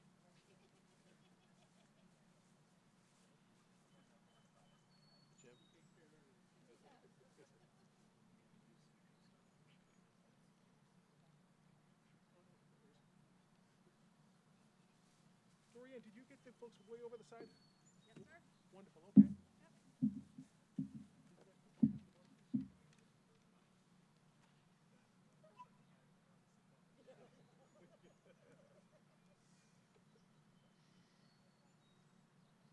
Okay, you can lower your cards. We'll get the final count.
Okay, on Mr. Hamilton's motion, the yeas are 85, the nays are 78.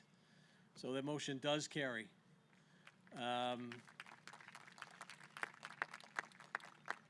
Mr. Valentine, you'll do your thing before we get to the wrap-up. Thank you.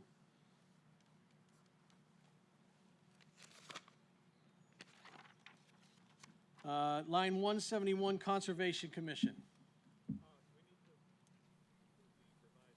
Renee Murphy, 120 Main Street. Just curious what's driving the Oh, I'm sorry, 11 ma'am. I'm sorry, ma'am. I'm getting what, Brian? You're absolutely right. My apologies, ma'am. So now, we do have to do the house, I mean, obviously you've expressed your will, but it is a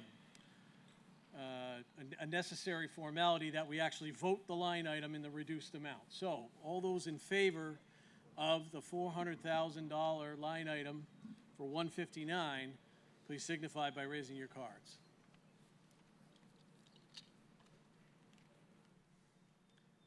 Okay, thank you. All opposed? Thank you. That motion carries at the reduced amount. All right. 171, Conservation Commission. Yes, ma'am. Thank you. Renee Murphy, 120 Main Street. Just curious what's driving the Conservation Commission increase in spend? Right here. Melissa Yes. Danza, Conservation Agent. So the changes in the Concom budget this year is in mainly the stewardship line item, which is for the maintenance of town-owned property under the care and control of the Concom. So that's mostly Breakneck Hill, Town Forest, and we recently acquired the Howland property through town meeting. So we have a lot of work to do trails and such on that. Thank you. Any other comment or question? Okay, hearing none, this requires a majority vote. All in favor of line 171, Conservation Commission, please raise your cards. Thank you. All opposed? Carries. Thank you. Line 182, Economic Development Committee. Yes, ma'am. I am curious. Please, that actu- name and address, Right, please. Thank I you, know, Renee but- Murphy, 120 Main Street. The proposed spend actually seems rather low considering the very little tax base that we have. I'm curious what we're doing to invest in the future and increase the tax base, especially on Route 9 where it looks like we're having a hard time retaining businesses.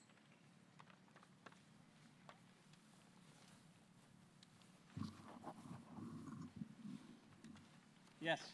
Marijke Munsif, EDC Coordinator. We did a study, we surveyed all the businesses as well as the real estate owners about the business situation on Route 9. So next year, or currently, we are addressing all those issues. We'll come out with a report. I don't know if everyone need to get into all the details, but we're also very involved with the Downtown Initiative, which is also to attract more business activity in the downtowns and basically utilize our business zoned areas more efficiently to strengthen our local business community. Thank you. Okay, this requires a majority vote. All in favor of line 182, Economic Development Committee, please raise your cards. Thank you. All opposed? That carries. Line 542, Youth Commission.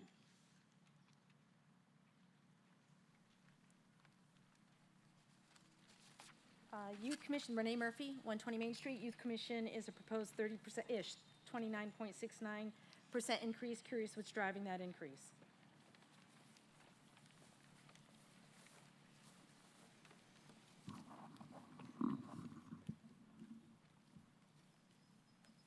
Yes.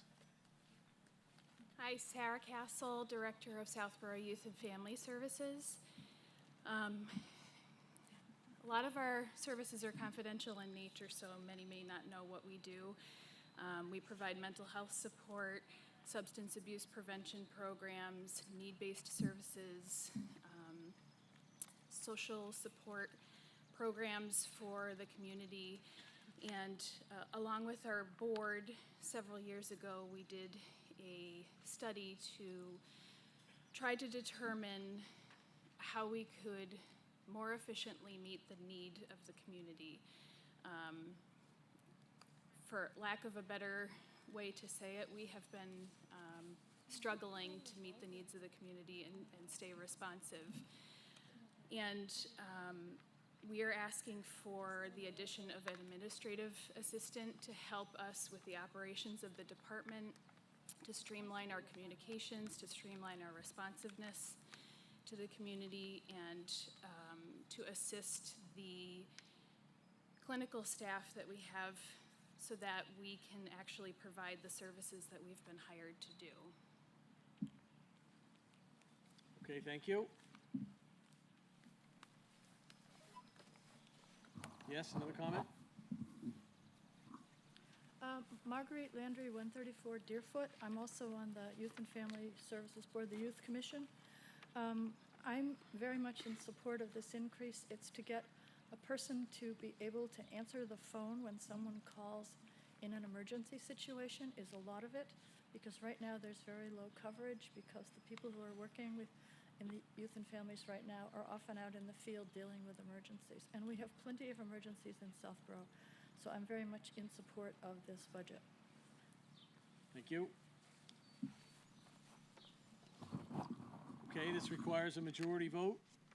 All in favor of line 542, Youth Commission, raise your cards. Thank you. All opposed? That carries. Next is line 930, budget capital. Sorry, capital. Who held that?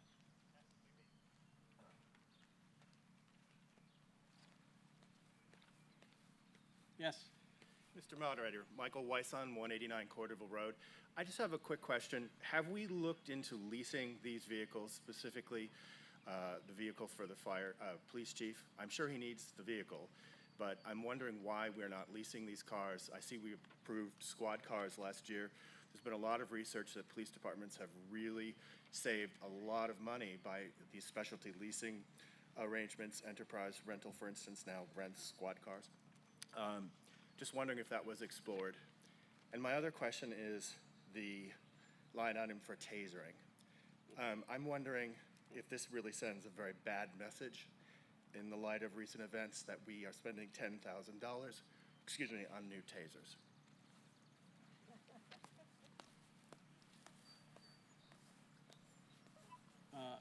Mr. Purple, how do you want to handle that one? Okay.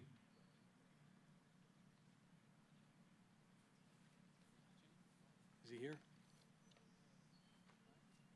Brian, you want to take it? Okay.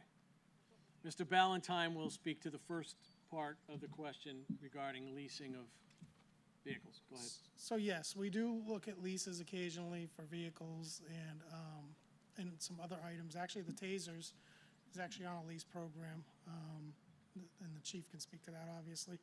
However, we've found that the lease programs, at least that we've looked at, have been very close to cost neutral.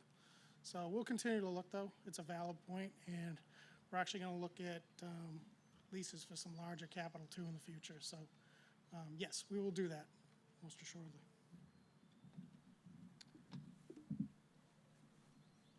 I don't see Chief Paulus. Oh, yes, I do now. Thank you. Chief, do you want to just speak about the replacement program for the tasers?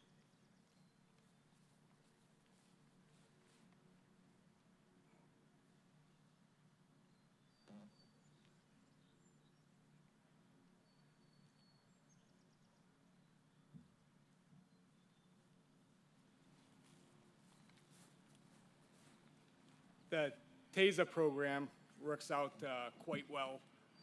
The company, I'm sure, did it to drum up more business. Basically, when we lease them at 5 years, which is their replacement schedule, they automatically ship you whatever number that you have brand new, and the warranty carries over.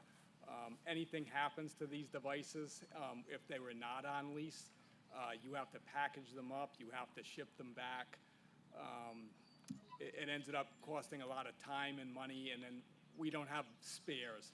So this ends up working out, really well. They also provide us with all the training cartridges and duty cartridges free of charge. So that ends up working out quite well. Brian talked about the vehicles. Of course, when you lease vehicles, there's a residual that you pay, just like when you lease a vehicle for a private person. So we've discussed it. We've sat down with the town administrator, Brian, myself, and that doesn't make sense. It actually saves money to pay upfront for the vehicles. Okay, so just to clarify, I think the question presumed that we were buying new tasers. It doesn't sound like we are. No, we just pay the lease fee every year, Yeah. and they constantly turn over. So Okay. at 5 years, they automatically replace them, and you pay for them basically yearly on a lease plan, instead of buying them all out front, but you get the warranty, and you get the coverage of the replacement cartridges for training as well. Okay, thank you, Chief. Yes?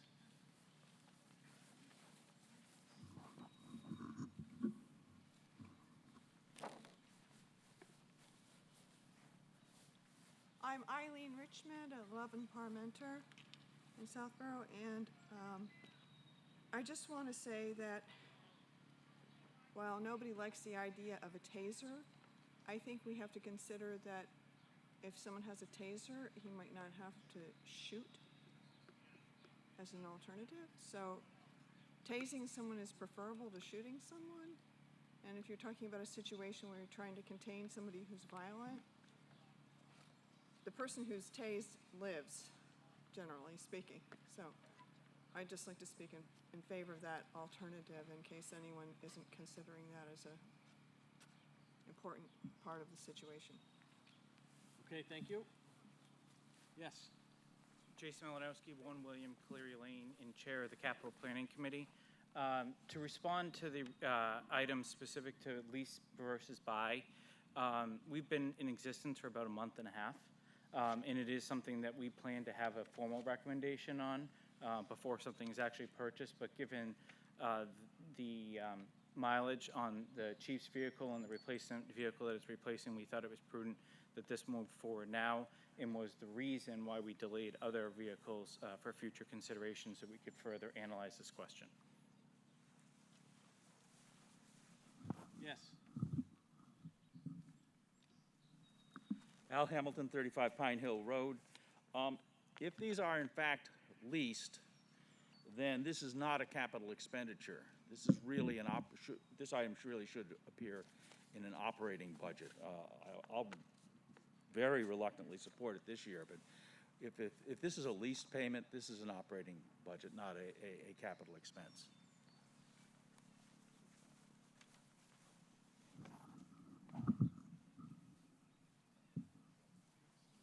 Go ahead, Chief. Yeah, that's been discussed. It can move either way. It's just a matter of approving the numbers at the budget season, so. Thank you. Over here. Kathy Cook, Chair of Advisory Committee. I agree with Mr. Hamilton. The ones we're talking about right now actually are part of the budget. We call them capital, but they really are part of the budget. We've got a separate article for true capital expenses. These are the things we consider routine. Vehicles get replaced every 3 years, whatever.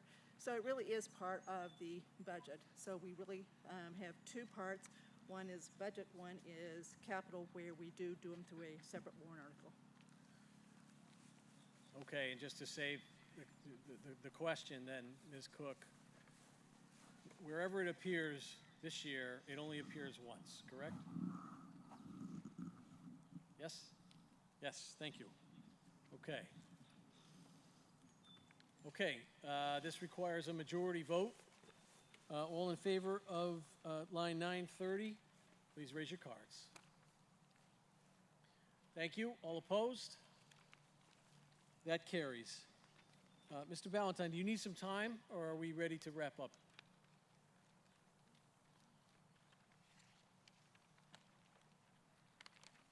Well, we do have that one adjustment.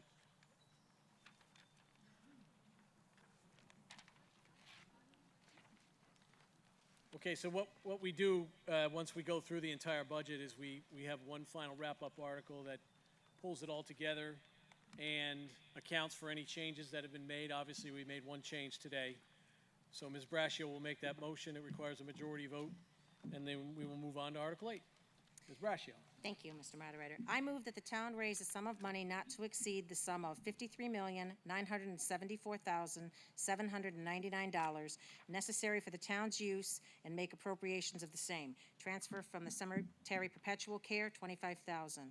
Transfer from free cash, $1,878,069.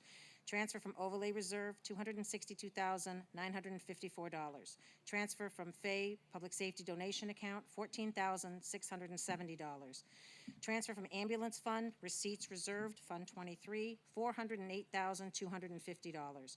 Transfer from Septic Betterment Fund, $52,547. Transfer from Reserve SBAB Fund Balance, $5,970. Transfer from Water Enterprise Fund, $160,847. Transfer from Fund 2261-911 Revolving, $40,000. And the balance of $51,126,492 be raised and appropriated. To receive a second? It does. So this is a majority vote to wrap up the entire budget as adjusted. All those in favor, please raise your cards. Thank you. All opposed? Thank you. The motion carries. Article 8, Mr. Shea.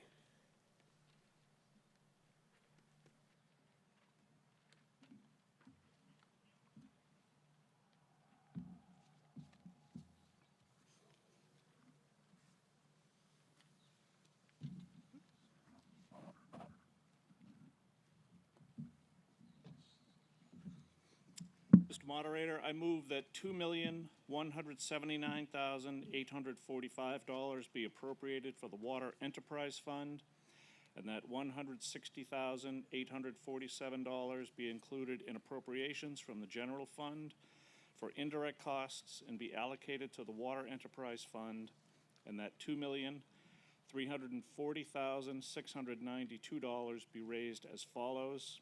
Transfer from water premium funds, $4,424. FY21 revenues, $2,336,268. Receives a second. Mr. Shea, the first number was 44.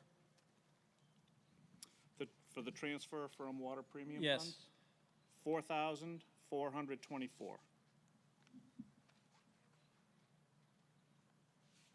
Okay, it was $4 off on my notes. Received a second.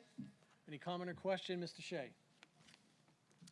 Again, this is the budget for the Water Enterprise Fund. The Enterprise Fund was created a couple years ago at town meeting to fund those that have town water.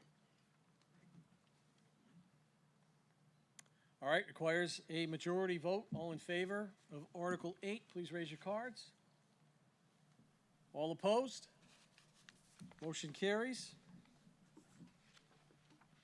Article 9, Mr. Healy.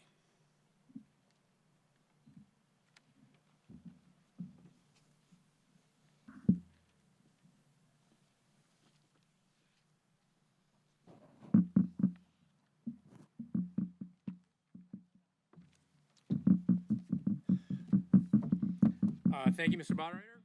Article 9, I move that the town raise and appropriate the following: $35,000 for capital committee studies, $325,000 for DPW road maintenance, $45,000 for a repeater site for public safety radio system, $85,000 for a replacement boiler at the library, $75,000 for an energy management system at the library, $40,000 for an ADA Title II self-evaluation, $25,000 for Corderville Hall renovation bathroom, and further to transfer from the ambulance fund, $17,000 for Lucas device for ambulance.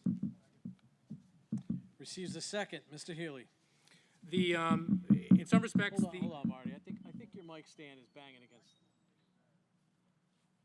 No, just can you move the stand so it's.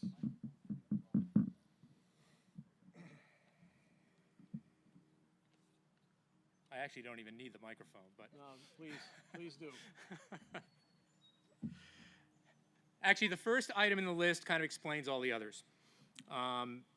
For folks who are longtime regulars at Southborough Town Meeting, you may remember that for years, in addition to recommendations on, particularly on capital items from the Board of Selectmen and from the Advisory Committee, there would be recommendations from a capital planning committee. And sometime 10 years or so, that committee just sort of dissipated. And this past spring, after looking at the need for long-term capital planning and revisiting that, the Selectmen reinvigorated the Capital Planning Committee. They've only been in existence for a couple of months. From looking from the outside in, they've done yeoman's work already.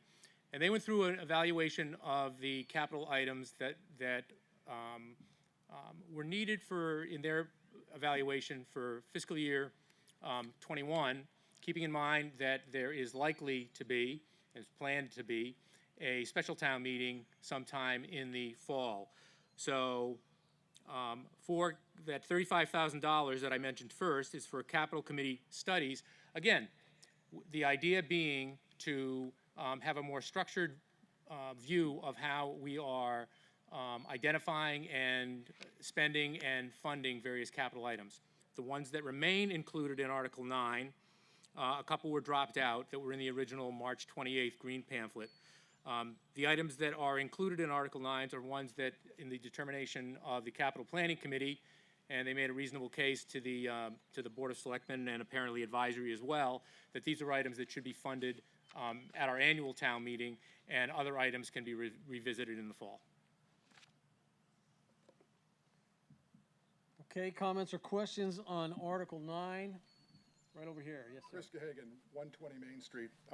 Earlier, the electrical inspector talked about energy management systems not living up to what they claim to do. We clearly put one in at the new fire station, and it's costing us a lot more money, I guess, to run the fire station. So why would we be suggesting to put another one in? And if the study's been done, what is the return on that $75,000 investment in terms of energy savings at the library? Are we better off just living with what we have, or spending the money to spend more money in the coming years for additional energy costs? Well, first, I'm not quite sure that what was said is that the energy costs aren't being realized. There's a great deal of uncertainty, and that was the estimate of the energy consultants with respect to the public safety building. But that estimate was done pre-COVID, so I think to be telling us that that's a COVID estimate is disingenuous. The budget was done pre-COVID, so that number had nothing to do with COVID. I know. My point is, I was just correcting. I don't think that the statement was made that it was inefficient. It's just that there's a great deal of uncertainty about what the efficiency is going to be. That's a previous article. It's already been voted on. Mr. Malinowski, maybe you all, from the capital planning, can address the specific item. You're out there.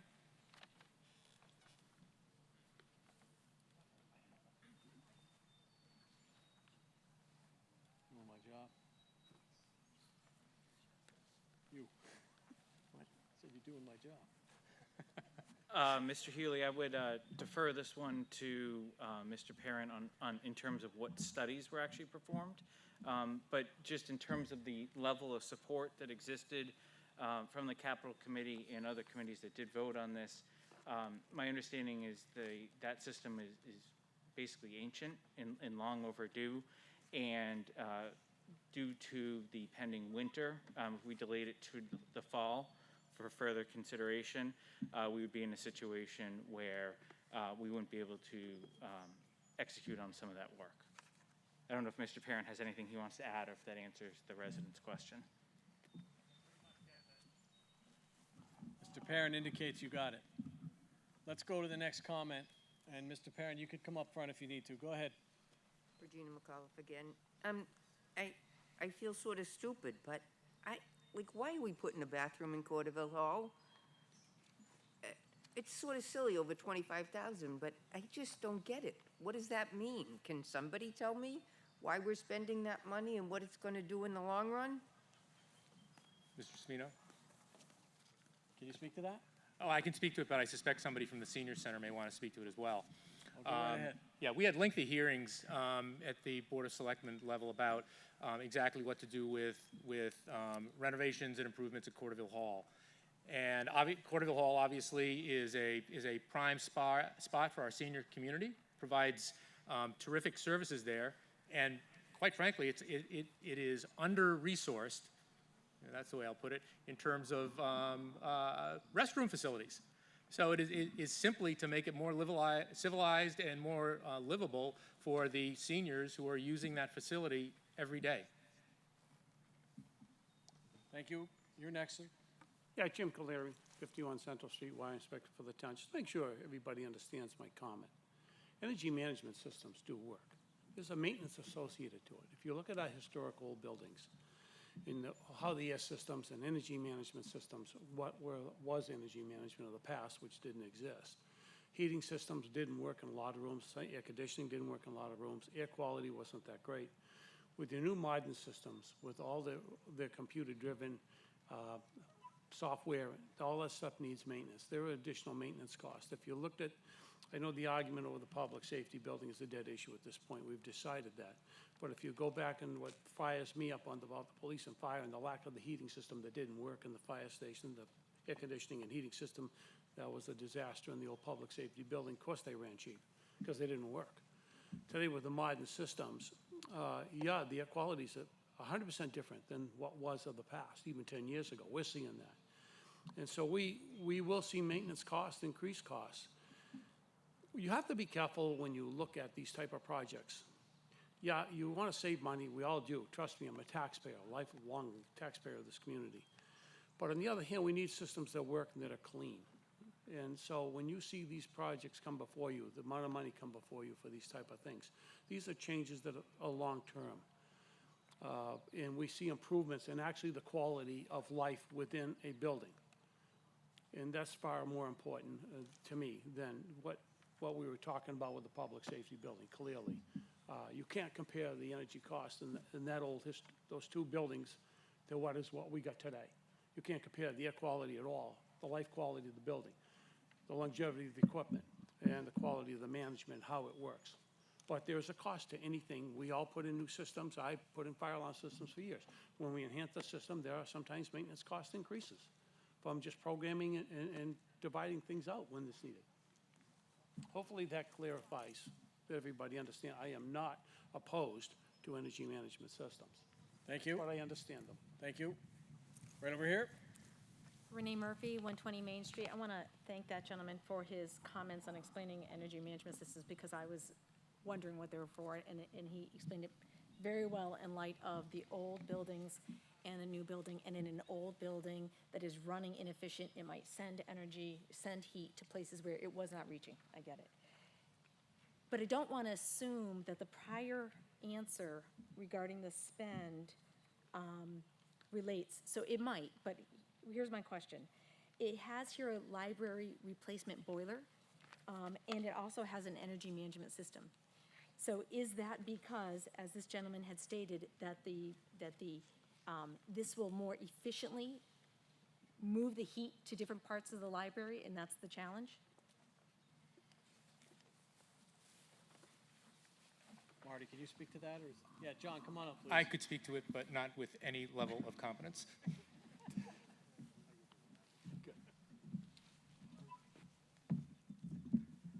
The energy management system at the library that currently is in play is, as Mr. Malinowski stated, antiquated.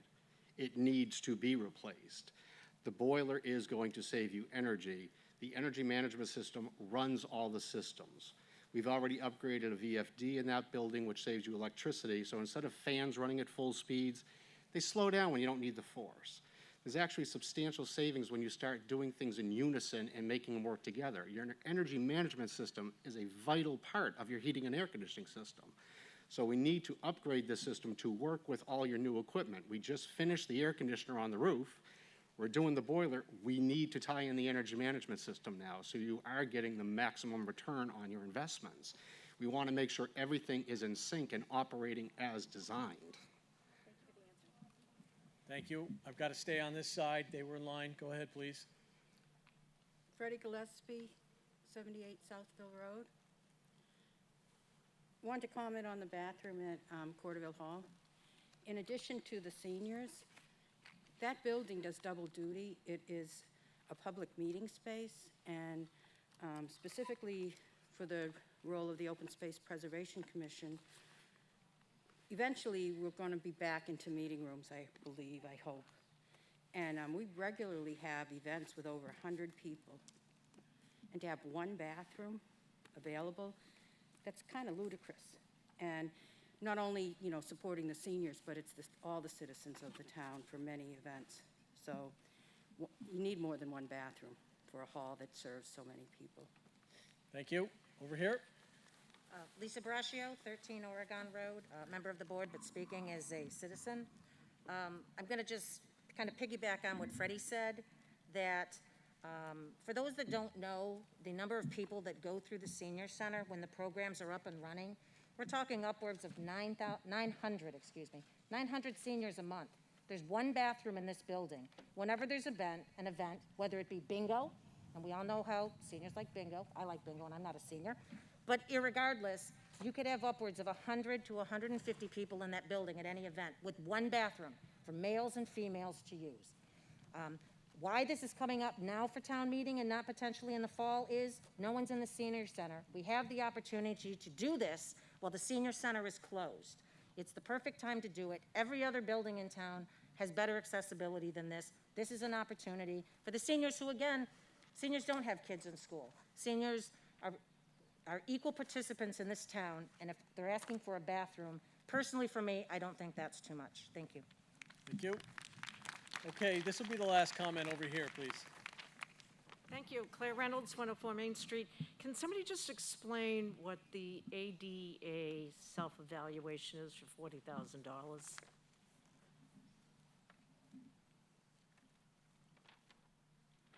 And are these going to be voted separately or all together? Well, the motion is made as a group. There is an ability to divide the line items if the hall wishes to, but it's subject to the vote of the hall. It's not anything I do on my own. But can we speak to the ADA item? Yeah, I won't add a whole lot more, Claire and others, that isn't in the original warrant, the March 28th warrant. You know, we've got a very active ADA committee in the town, but recently we were informed by the Massachusetts Office of Disability that we're required to perform an accessibility review. It's state mandated, and you know, our buildings have improved significantly in terms of ADA compliance. You know, there still are some issues, and we're wrestling with them and trying to improve them, and this hopefully will advance that. Thank you. All right. All right. Seeing no other comment or question, motion's been made and seconded. It requires a majority vote. All those in favor, please signify by raising your cards. Thank you. All opposed? Thank you. The motion carries. Article 10, Ms. Braccio.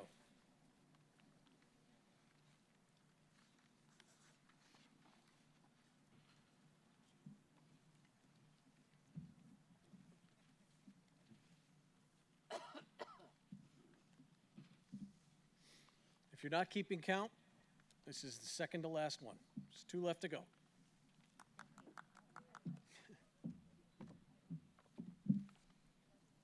Thank you, Mr. Moderator.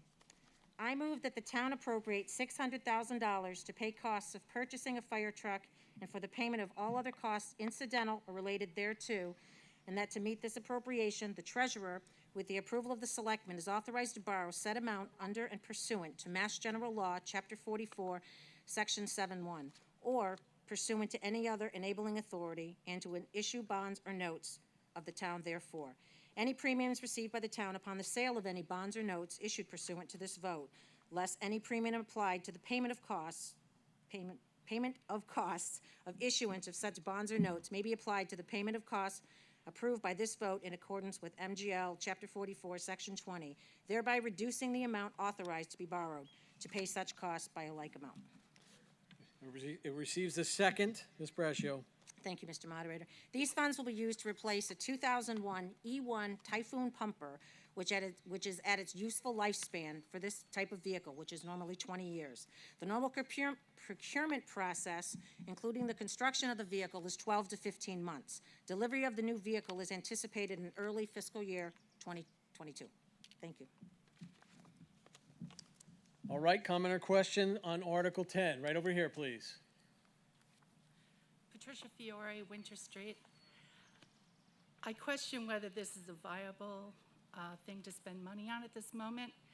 And given the fact that the pilot committee was disbanded and that negotiations with the private schools were unsuccessful, and the response from the private schools was that they would prefer to contribute to a capital campaign, was anything done to approach the private schools to pay for this? Ms. Braccio, can you speak to that? Yeah.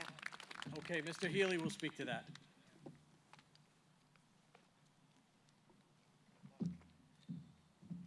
The answer as to this specific capital item is no. The comment about the status of pilot discussions is incorrect. It has, as with a number of things, gotten waylaid since late February. I've been a direct participant in those discussions, and I'm hopeful. I think the various nonprofits in Southborough who are good neighbors, I think. Others may disagree, but that's my view. My conversations with them reflect that.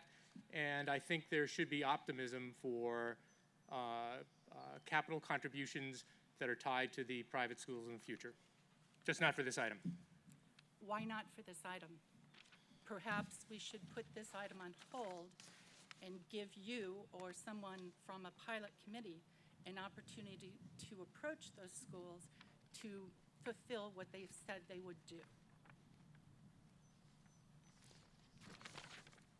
Well, I guess you can move to do that if you like. It's not something I would support.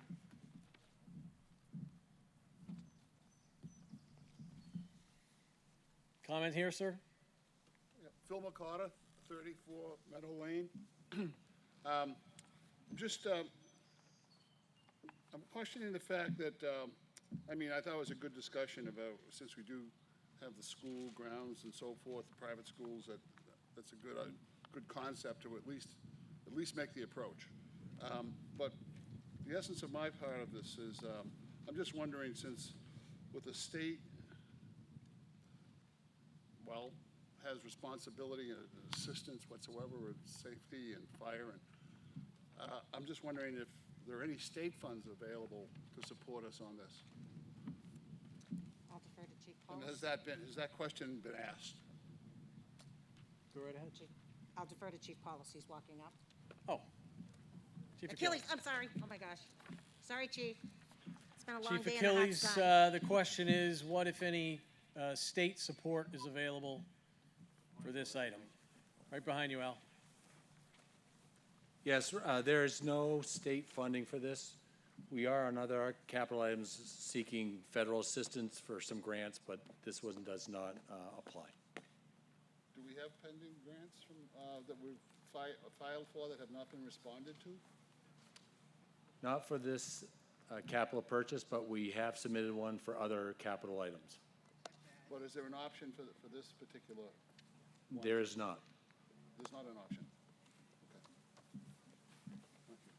All right, let's go to Mr. Hamilton. Al Hamilton, 35 Pine Hill Road. Mr. Moderator, I think the Board of Selectmen need to go back to the schools and secure a specific commitment or a specific non-commitment. And until they do that, I believe we should indefinitely postpone this article, and I so move. All right, I had a gentleman at the mic prior to that. I'm going to allow you to comment before I take up that motion. Yes. Mr. Moderator, I was going to simply move the same thing that Mr. Hamilton said, to indefinitely postpone. All right, I'll take this, well, let's take it in the context of the motion. So Mr. Hamilton has made a motion to indefinitely postpone this article. It requires a second. It receives a second. It is subject to a majority vote, but it's a debatable motion. And so if there are folks at the mic who want to speak to this item in that context, please do. Start over here with the chief. When we look at this motion, we have 2 pumpers for this town. The useful life is 20 years, and we know that the build-out time is 13 to 15 months once we put the order in. I caution, as I did when I spoke to the advisory and the select board, of delaying this purchase, because if we go down 1 pumper, we only have 1. So I would strongly recommend not putting this off. If there are other items in the future that we can look to the pilot, but I would hate to see us wait 4 or 5 months or 6 months to see if we have any luck. That would put us out even more time, almost 2 years. Thank you. Over here, please. Mr. Moderator, Bonnie Fan of 179 Middle Road. I think it's reckless to postpone this purchase. I do agree with some of the residents here that with the pilot payments, if at all possible, any receipts received from Fay School or St. Mark's or others go directly to offset this purchase. All right, over here. Yeah, Jim Calderi, 51 Central Street. I was on the fire department when I spent 45 years as a call member to the department. And I was chair of the ladder truck committee when we bought the tower. It's going on 10 years now. It was a key argument. It was the most expensive item the town had ever bought that wasn't a building. And obviously we had to go to the private schools.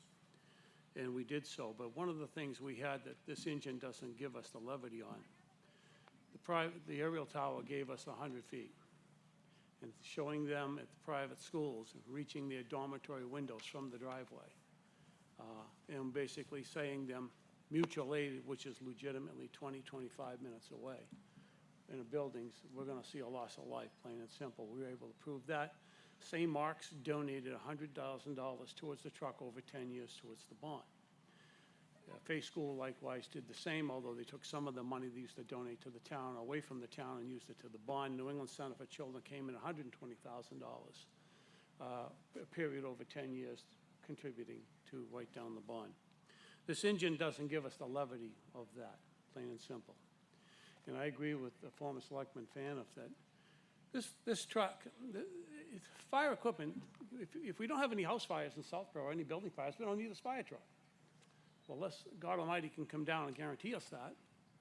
And then there's, all through the years, with arguing with advisory, and I've been to a number of meetings, there was always, well, we got mutual aid. Well, we got to do some timetabling in mutual aid. The best mutual aid is at least, before they operate, 18 minutes away, and that's under the perfect condition.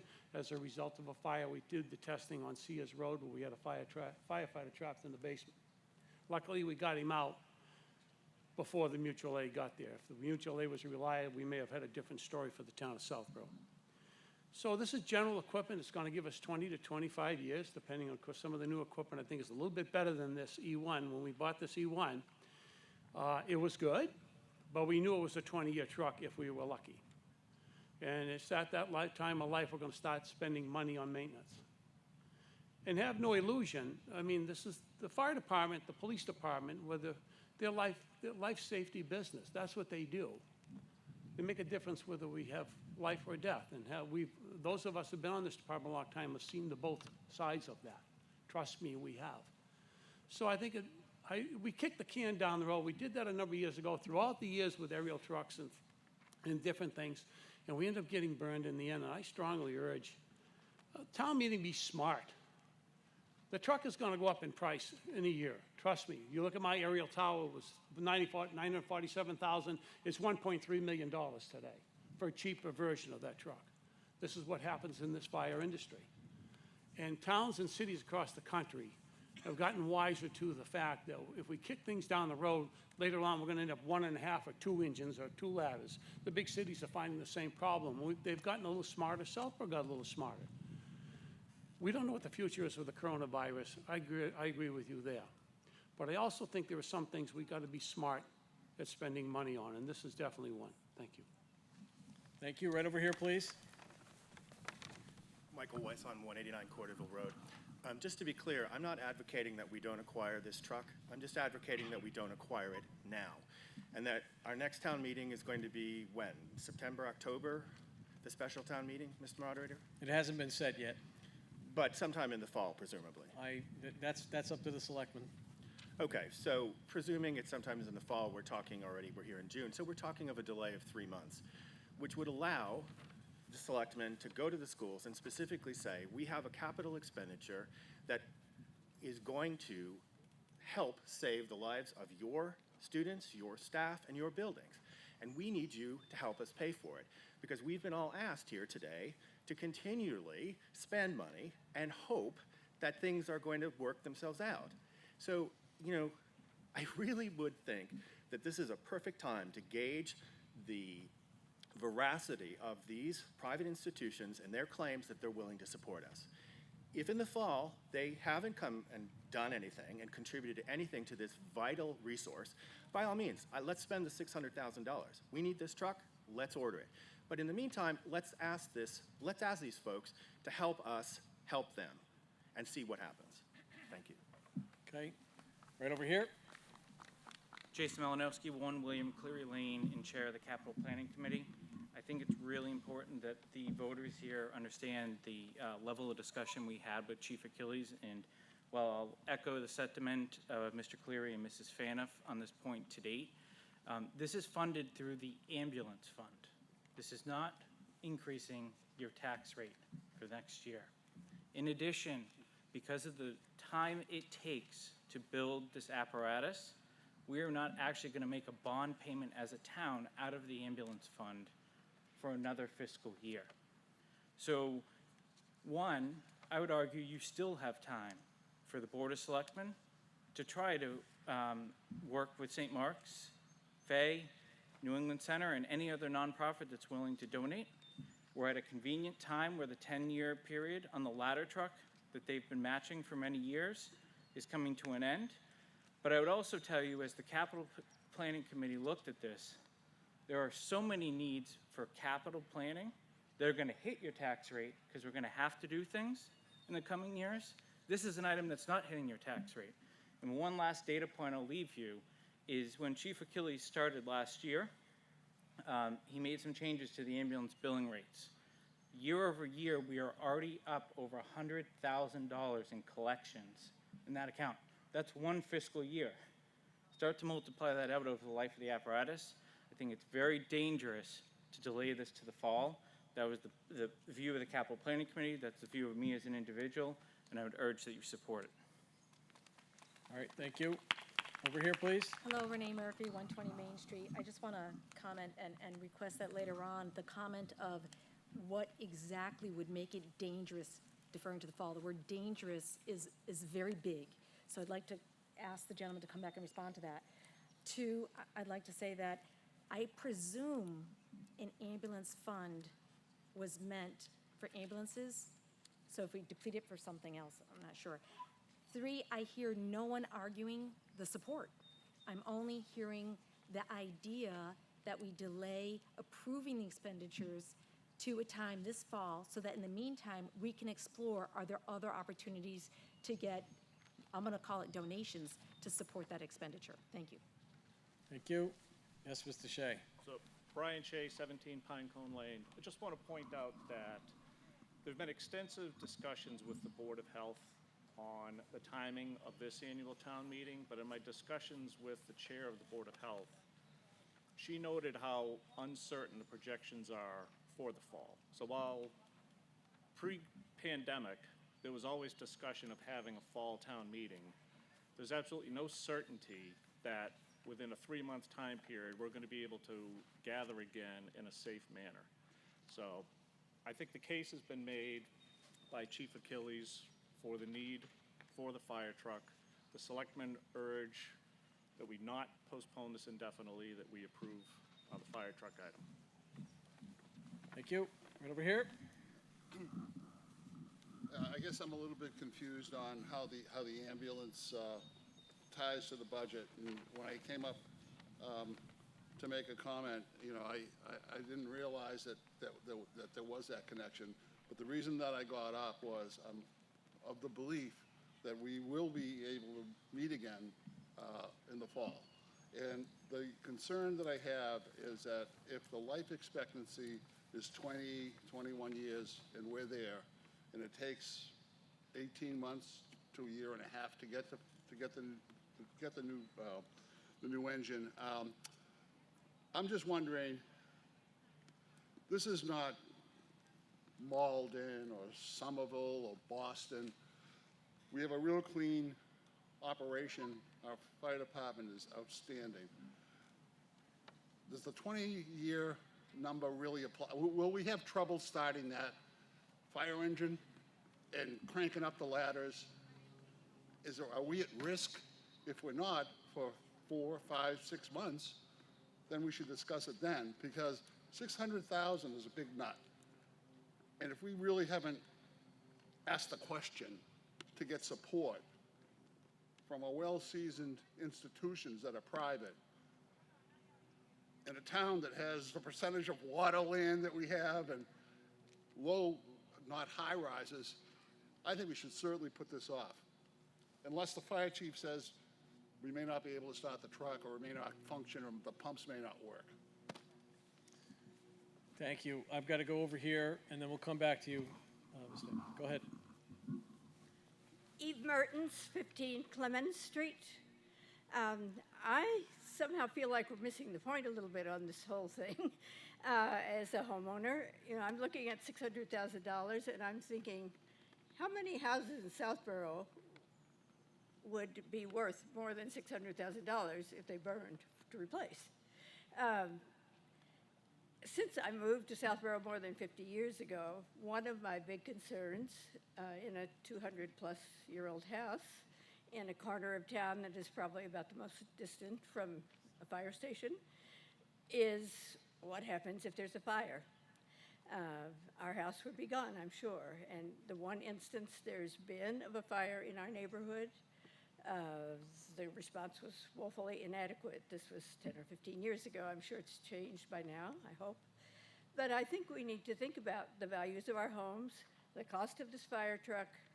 Sure, get whatever we can get from the nonprofits, but if we value our homes, if we value the homes of our neighbors, the safety of all of us, I think we need to go with this rather than trusting a 20-year-old plus fire truck to save us. Thank you.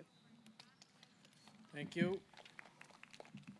Mr. Hamilton, I'll give you the last word. Thank you. Al Hamilton, 35 Pine Hill Road. First, I'd like to set something straight about the ambulance fund. It is a fund of monies that come from the fees we charge insurance companies typically for ambulance rides. If we dedicate those funds for the purchase of this vehicle, then those funds will not be available for other items which the ambulance fund is used for today. And the folks that will end up paying for those other services are sitting here. All of us will pay for it out of our taxes. So it's a bit of a chimera to say that we're going to use the ambulance fund money so it's not going to cost you anything. That's not quite correct.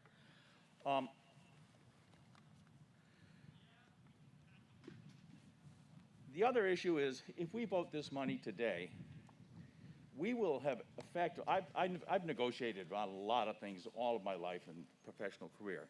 If we vote this money today, we will have removed any leverage that the Board of Selectmen might even have with the schools. Because, and if I were the schools, I'd look at it this way. They've spent the money. Why should we? So I think we need to send the Board of Selectmen back to ask for a contribution. Mr. Healy?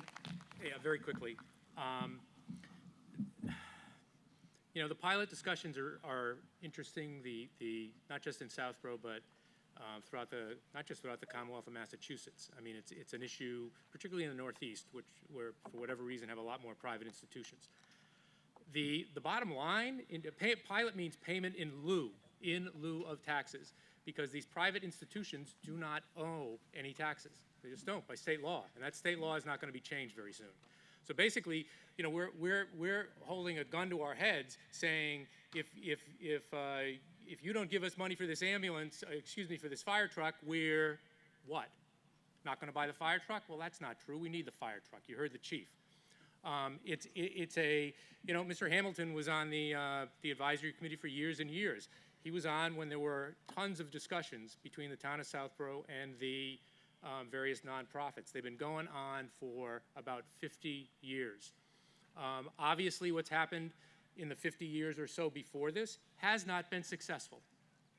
And a lot of it has been bluster and threats, and we have leverage, the town claiming we have leverage when we don't. I think there's another way. Discussions to hopefully bring that other way to fruition are ongoing. We can go back to this sort of thing, throwing grenades at the schools and saying you have to do something that they're not legally required to do, but they're not legally required to do it. In that respect, we really don't have any leverage.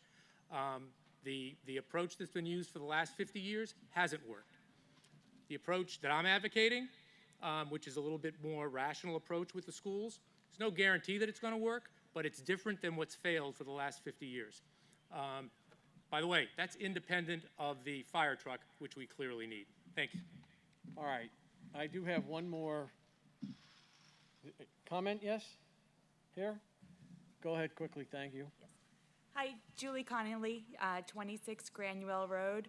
I just wanted to say that I think there's some great arguments on both sides. It's clear that we do need this fire truck, and I do have concerns about our ability to reconvene in the fall, whether that's even going to be possible, especially as we get into colder weather and can't potentially do something like this.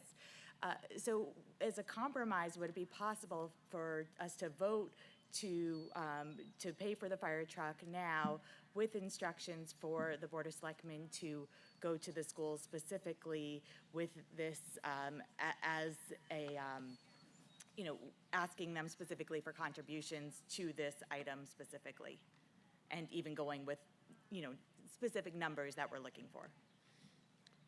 So you'd have to amend the motion to include that instruction. It would just be an advisory instruction. It would not be a mandatory. Selectmen are all sitting here. I'm sure they heard what was just said. Can you acknowledge that, Mr. Shea?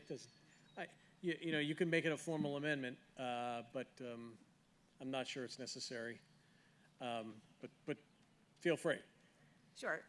I'd like to amend the motion to instruct that if the item is approved, that the Board of Selectmen will go to the private schools and specifically request contribution for this item.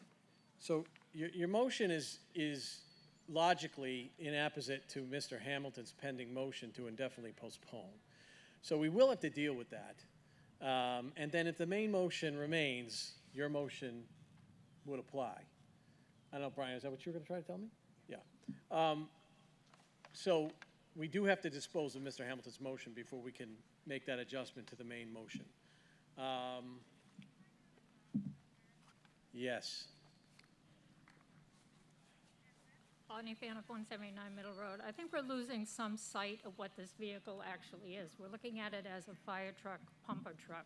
It is also a piece of equipment that's used in first responding to ambulance calls, traffic accidents, and if you have the need, which I hope none of you do, to call an ambulance to your home, you'll most likely see this vehicle with 2 responders on it. It's part of the response team to your homes for an emergency ambulance call. Thank you. Chief, you have something else, something different? I just want to add, there was a question if this vehicle wouldn't start that we're replacing. And the analogy is your furnace. If you have a 20-year furnace, you're going to start paying more and more on maintenance, and you're going to have more occurrences where it's out of service. And my distinct concern is, with only having 2 pumper trucks in the town, that we are now seeing increased operational costs and maintenance costs on this vehicle, and I can't guarantee that it won't start, and I can't guarantee that we're going to be spending more in operating money than it's worth at this time. Okay, something new. No, I'd just like to move the question on Mr. Hamilton's amendment. All right, motion to move the question on Mr. Hamilton's motion to indefinitely postpone. Cuts off all debate. The motion to move the question is a majority vote. If it passes, then we will move immediately to a vote on Mr. Hamilton's motion. So, all those in favor of moving the question on Mr. Hamilton's motion, please raise your cards. Thank you. All those opposed? Okay, that motion carries. So now we are moving immediately to a vote on Mr. Hamilton's motion. As a reminder, Mr. Hamilton's motion is to indefinitely postpone Article 10, which would defeat the article for this meeting.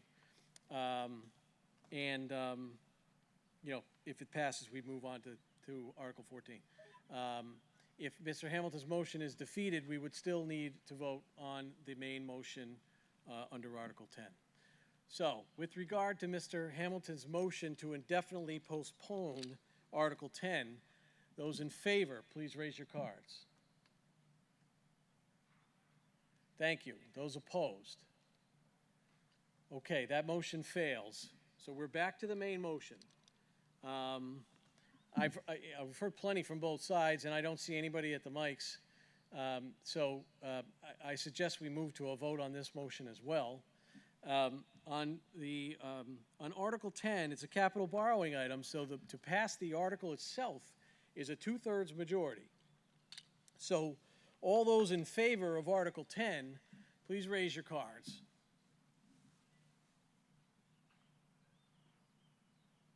Thank you. All those opposed? All right, I will declare a 2/3 majority on that, and the article passes.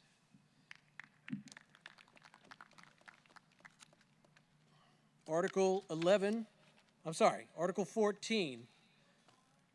Who's asking? What's your point of order?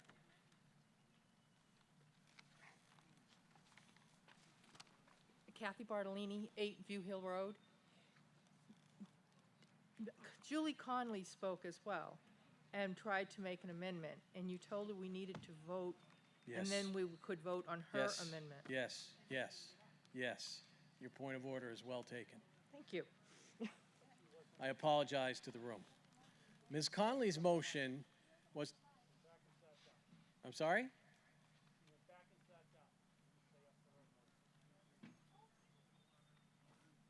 No, Ms. Conley's, I told Ms. Conley her proposed motion would only apply to the main motion. And it's not to defeat the main motion. Her motion is to amend it to add a advisory instruction to the Selectmen to seek pilot contributions, but nevertheless to pass the article tonight. Now, or today. Ms. Conley, I lost track of you. Have I summarized that correctly? All right, so we do need to put that motion in writing for the clerk. Okay, go back here? No, right up here, front right. Now, we have the power to table the pending motion. While that happens, take up Article 14 and come back to it, if you're so inclined, in the interest of time. A motion, what's that? I had heard it, but yes, can we have a formal second on Ms. Conley's motion? Second. Yes, Jim.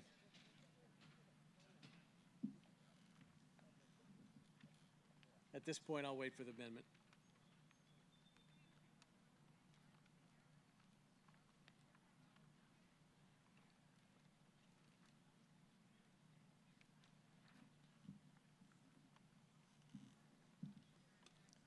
Ms. Bartolini, thank you for keeping me straight. Sometimes they stack up.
All right, Jim, she wrote this in the striking section of the form.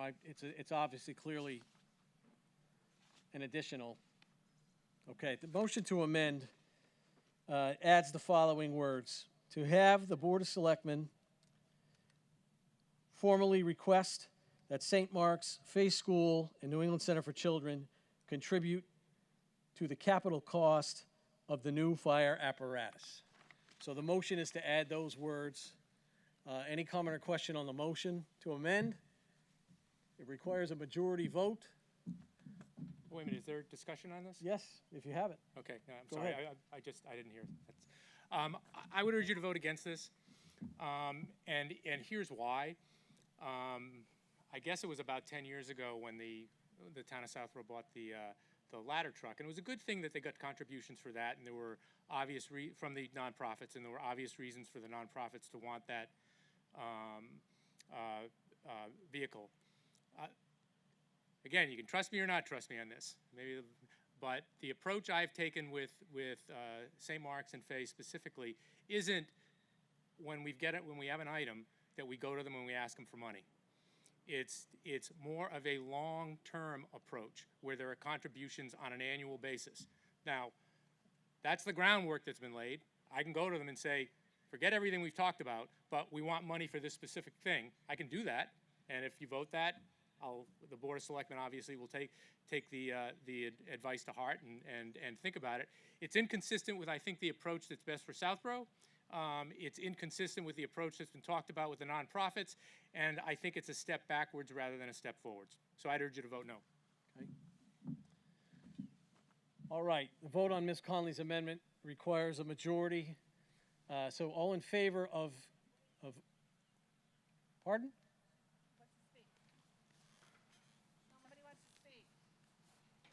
Yes. Hi, this question is from Mr. Healy, Regina McCall, 5 General Henry Knox. We have different selectmen doing this pilot issue and have for 50 years now.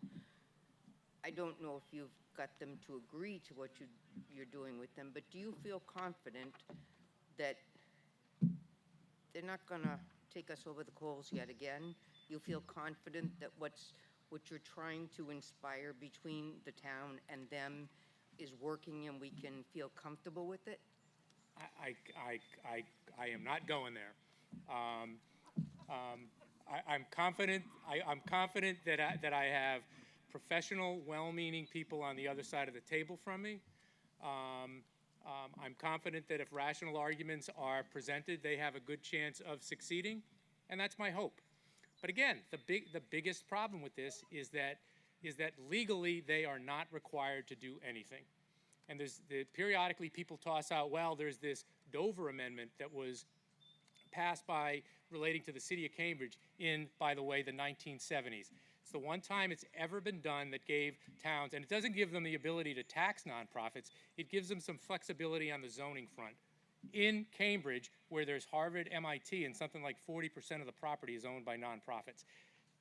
If you really want to go on a quixotic journey, think that you're going to get a Dover amendment for the little town of Southborough. It's not going to happen. We don't have that kind of leverage. Coming to a rational agreement with the nonprofits is going to be based on the law as it is, not the law as we would like it to be. Thank you. Right here. Matt Probst, 31 Woodland Road. I vaguely recall a year ago when we discussed this, there was an intense discussion in town meeting about this, that the schools were definitely opposed to regular pilot payments on a periodic basis. But instead, they were highly in favor of us identifying specific capital items that they could contribute to. Could you address that? Because it seems to me that this is almost precisely what we were told a year ago they were looking for, to identify specific items that they could contribute to. Thank you. Mr. Healy? Yeah, no, you're exactly right, but not for a one item payment by them. They clearly have made it clear to the town that they're not interested in funding operational payments, making a standard payment each year. Some schools in some towns do that, in some cities do that. They're not required to, but they do. They've reached agreement on that. But again, the operative word for all of this is that they've reached agreement. We can't force them to do anything. And it's not, nobody did anything good or bad, it's the nature of state law. And Again, I just think it's a bad approach, specifically because Chief Achilles makes a compelling case for needing the vehicle now, but also it is inconsistent with the discussions I've had with him up till now. Again, I can adjust, but I would urge you to not require me to do so. Thanks. Speaking to Ms. Conley's amendment, please go ahead. Michael Weiss on 189 Corderville Road. I just would like to remind Mr. Healy that the percentage of public ownership or private ownership of these institutions in Southborough is essentially equivalent to what Cambridge was facing back in the 1980s. And to keep saying again and again and again that we have no leverage here, we have no ability to change this, is incorrect. We can increase fees on these schools. We could pursue the Dover Amendment. There are a host of other things that we can do to say that we are serious about them being fair and participatory in this process. Equivalent schools with equivalent endowments like Milton Academy contribute 5 times the amount that St. Mark's contributes to our town. Is that fair? No. And especially when we're asking them to help with something that helps them. I mean, this just seems really basic. And if we keep going into these negotiations saying that we're not going to get anything from them, then we are not, because it becomes self-fulfilling. Thank you. Right over here, this side. Kathy Bartolini, 8 View Hill Road. I'm getting a little confused.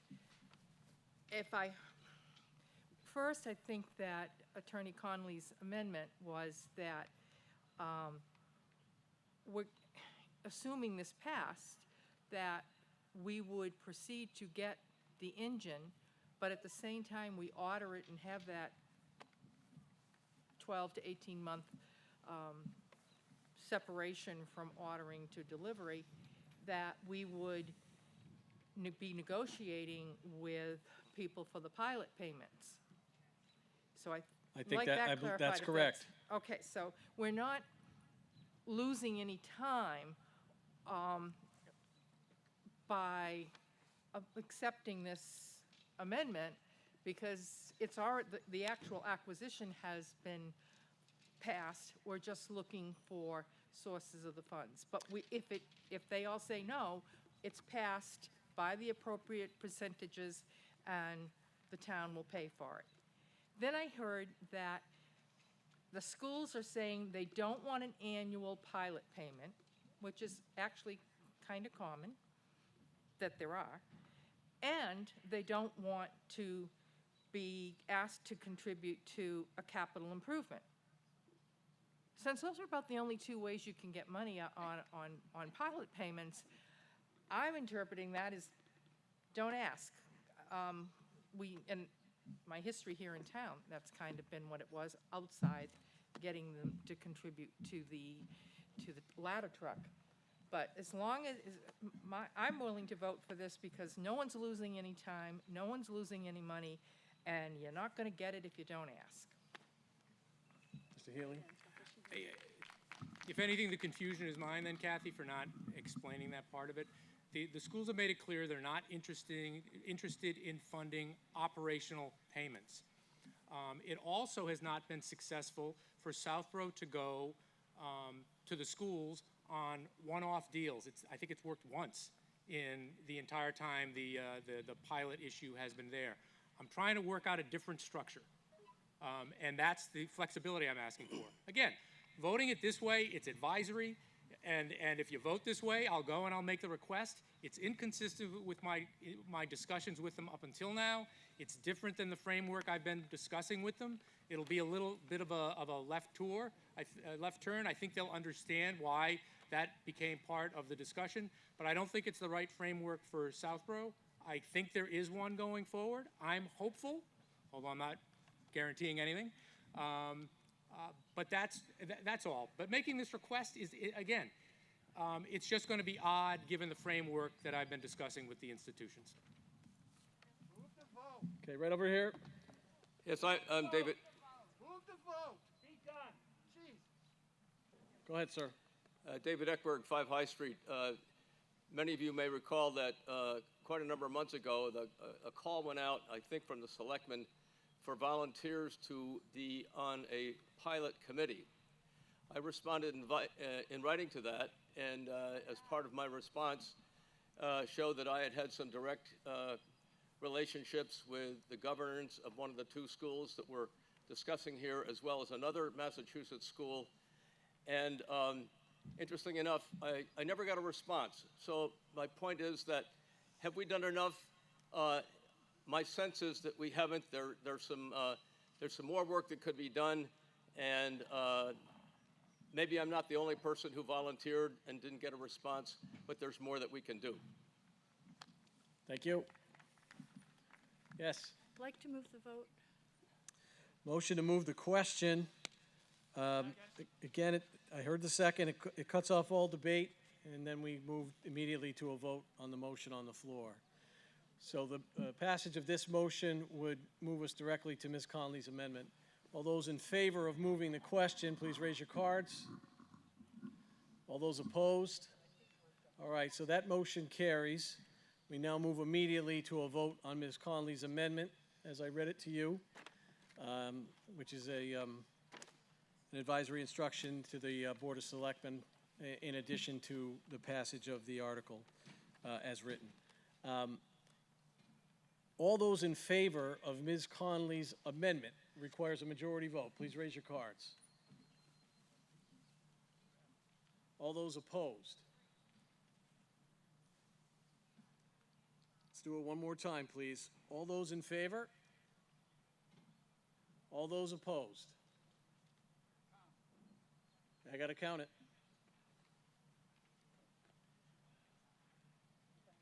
Tellers, please come forward.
Town has taken a very timid position on this for years, and we all are the losers for that.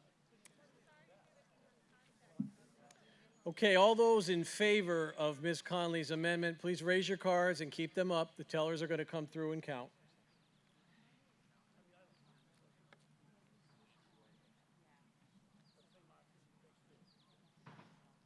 Tellers, please make sure you get everybody inside the caution tape.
All right, you can lower your cards. All those opposed to Ms. Conley's amendment, please raise your cards and hold them up.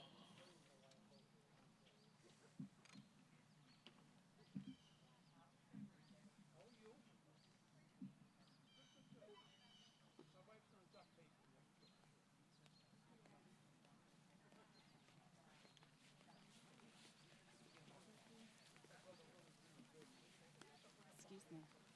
Sir, you can kind of, I'm kind of really, I'm the one that did the pilot presentation last year at town meeting. Sorry? I'm the one that did the pilot, the citizens petition for the pilot last year at town meeting. I also applied to be on the pilot committee. Did you ever get an answer? Yeah, I did, because I went to the Board of Selectmen meeting when Oh, they you had to discussed- go and get it? No. I went to the Board of Selectmen meeting because when they were approving all of the, Keep going. there was an agenda item on for a Board of Selectmen meeting to approve Zoom committee members. And there was the original agenda for that, I'm sorry, the original agenda for that Board of Selectmen meeting had the pilot committee on it. And then the amended agenda before the meeting happened was taken off. So I went to that meeting, and when I brought it up, I was told by them, Dan Conda and Lisa Braccio, that they had decided that they would do it themselves. They didn't want a committee. And that they wanted 2 members of the Board of Selectmen to meet so that we could basically not have to report back information.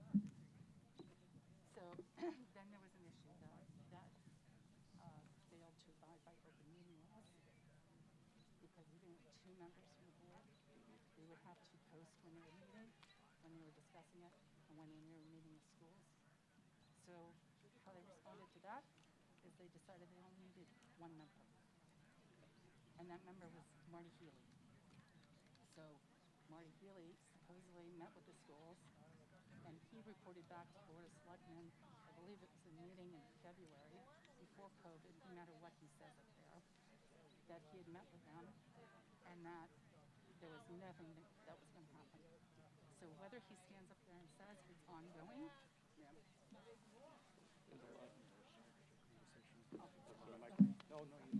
Thanks for your patience. On Ms. Conley's amendment, the vote in favor was 53, opposed was 76. The motion fails. Now, we need to have, as a housekeeping matter, we do need to vote the main motion as written.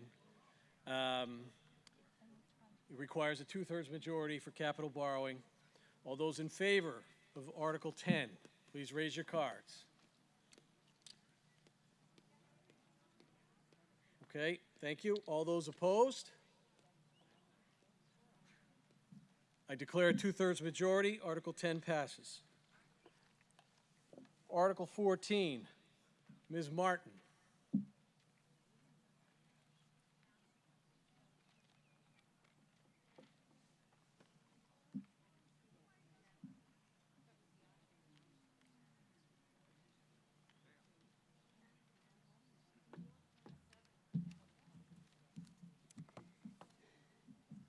I move that the town vote to appropriate the amount of $990,180 for the purpose of paying costs of replacement of the boiler at the Mary E. Finn Elementary School, 60 Richards Road, Southborough, including the payment of all costs incidental or related thereto, the project, which proposed repair project would materially extend the useful life of the school and preserve an asset that otherwise is capable of supporting the required educational program, and for which the town has applied for a grant from the Massachusetts School Building Authority, the MSBA, said amount to be expended under the direction of the school committee. To meet this appropriation, the treasurer, with the approval of the Board of Selectmen, is authorized to borrow said amount under MGL Chapter 44 or pursuant to any other enabling authority. The town acknowledges that the MSBA's grant program is a non-entitlement discretionary program based on need as determined by the MSBA. And if the MSBA's Board of Directors votes to invite the town to collaborate with the MSBA on this proposed repair project, any project costs the town incurs in excess of any grant that may be approved by and received from the MSBA shall be the sole responsibility of the town. And that, if invited to collaborate with the MSBA on the proposed repair project, the amount of borrowing authorized pursuant to this vote shall be reduced by any grant amount set forth in the project funding agreement that may be executed between the town and the MSBA. Any premium received by the town upon the sale of any bonds or notes approved by this vote, less any such premium applied to the payment of the costs of issuance of such bonds or notes may be applied to the payment of costs approved by this vote in accordance with Chapter 44, Section 20 of the general laws, thereby reducing the amount authorized to be borrowed to pay such costs by a like amount. So the summary of this is that this...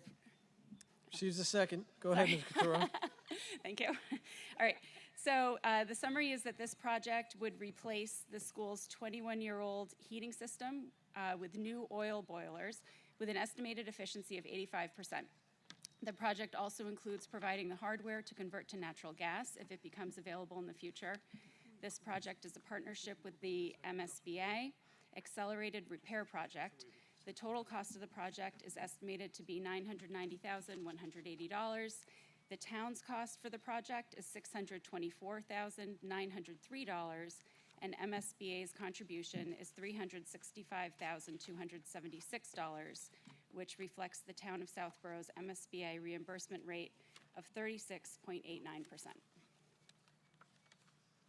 Comments or questions about Article 14? All right, seeing none. This is also a capital borrowing item that requires a 2/3 vote. All those in favor of Article 14, please signify by raising your cards. Thank you. All opposed? Article 14, I declare a 2/3 majority on Article 14. With that, we have dispensed with the entire warrant. The clerk has asked me to remind all of you that we have recycle barrels for paper and plastic at all the exits, and there are arrows marked on the ground to sort of guide your way out of here while maintaining your social distance. With that, I will call for a motion to dissolve the 2020 annual town meeting. Moved. Do I have a second? Congratulations, everybody. Well done today. I declare this meeting adjourned.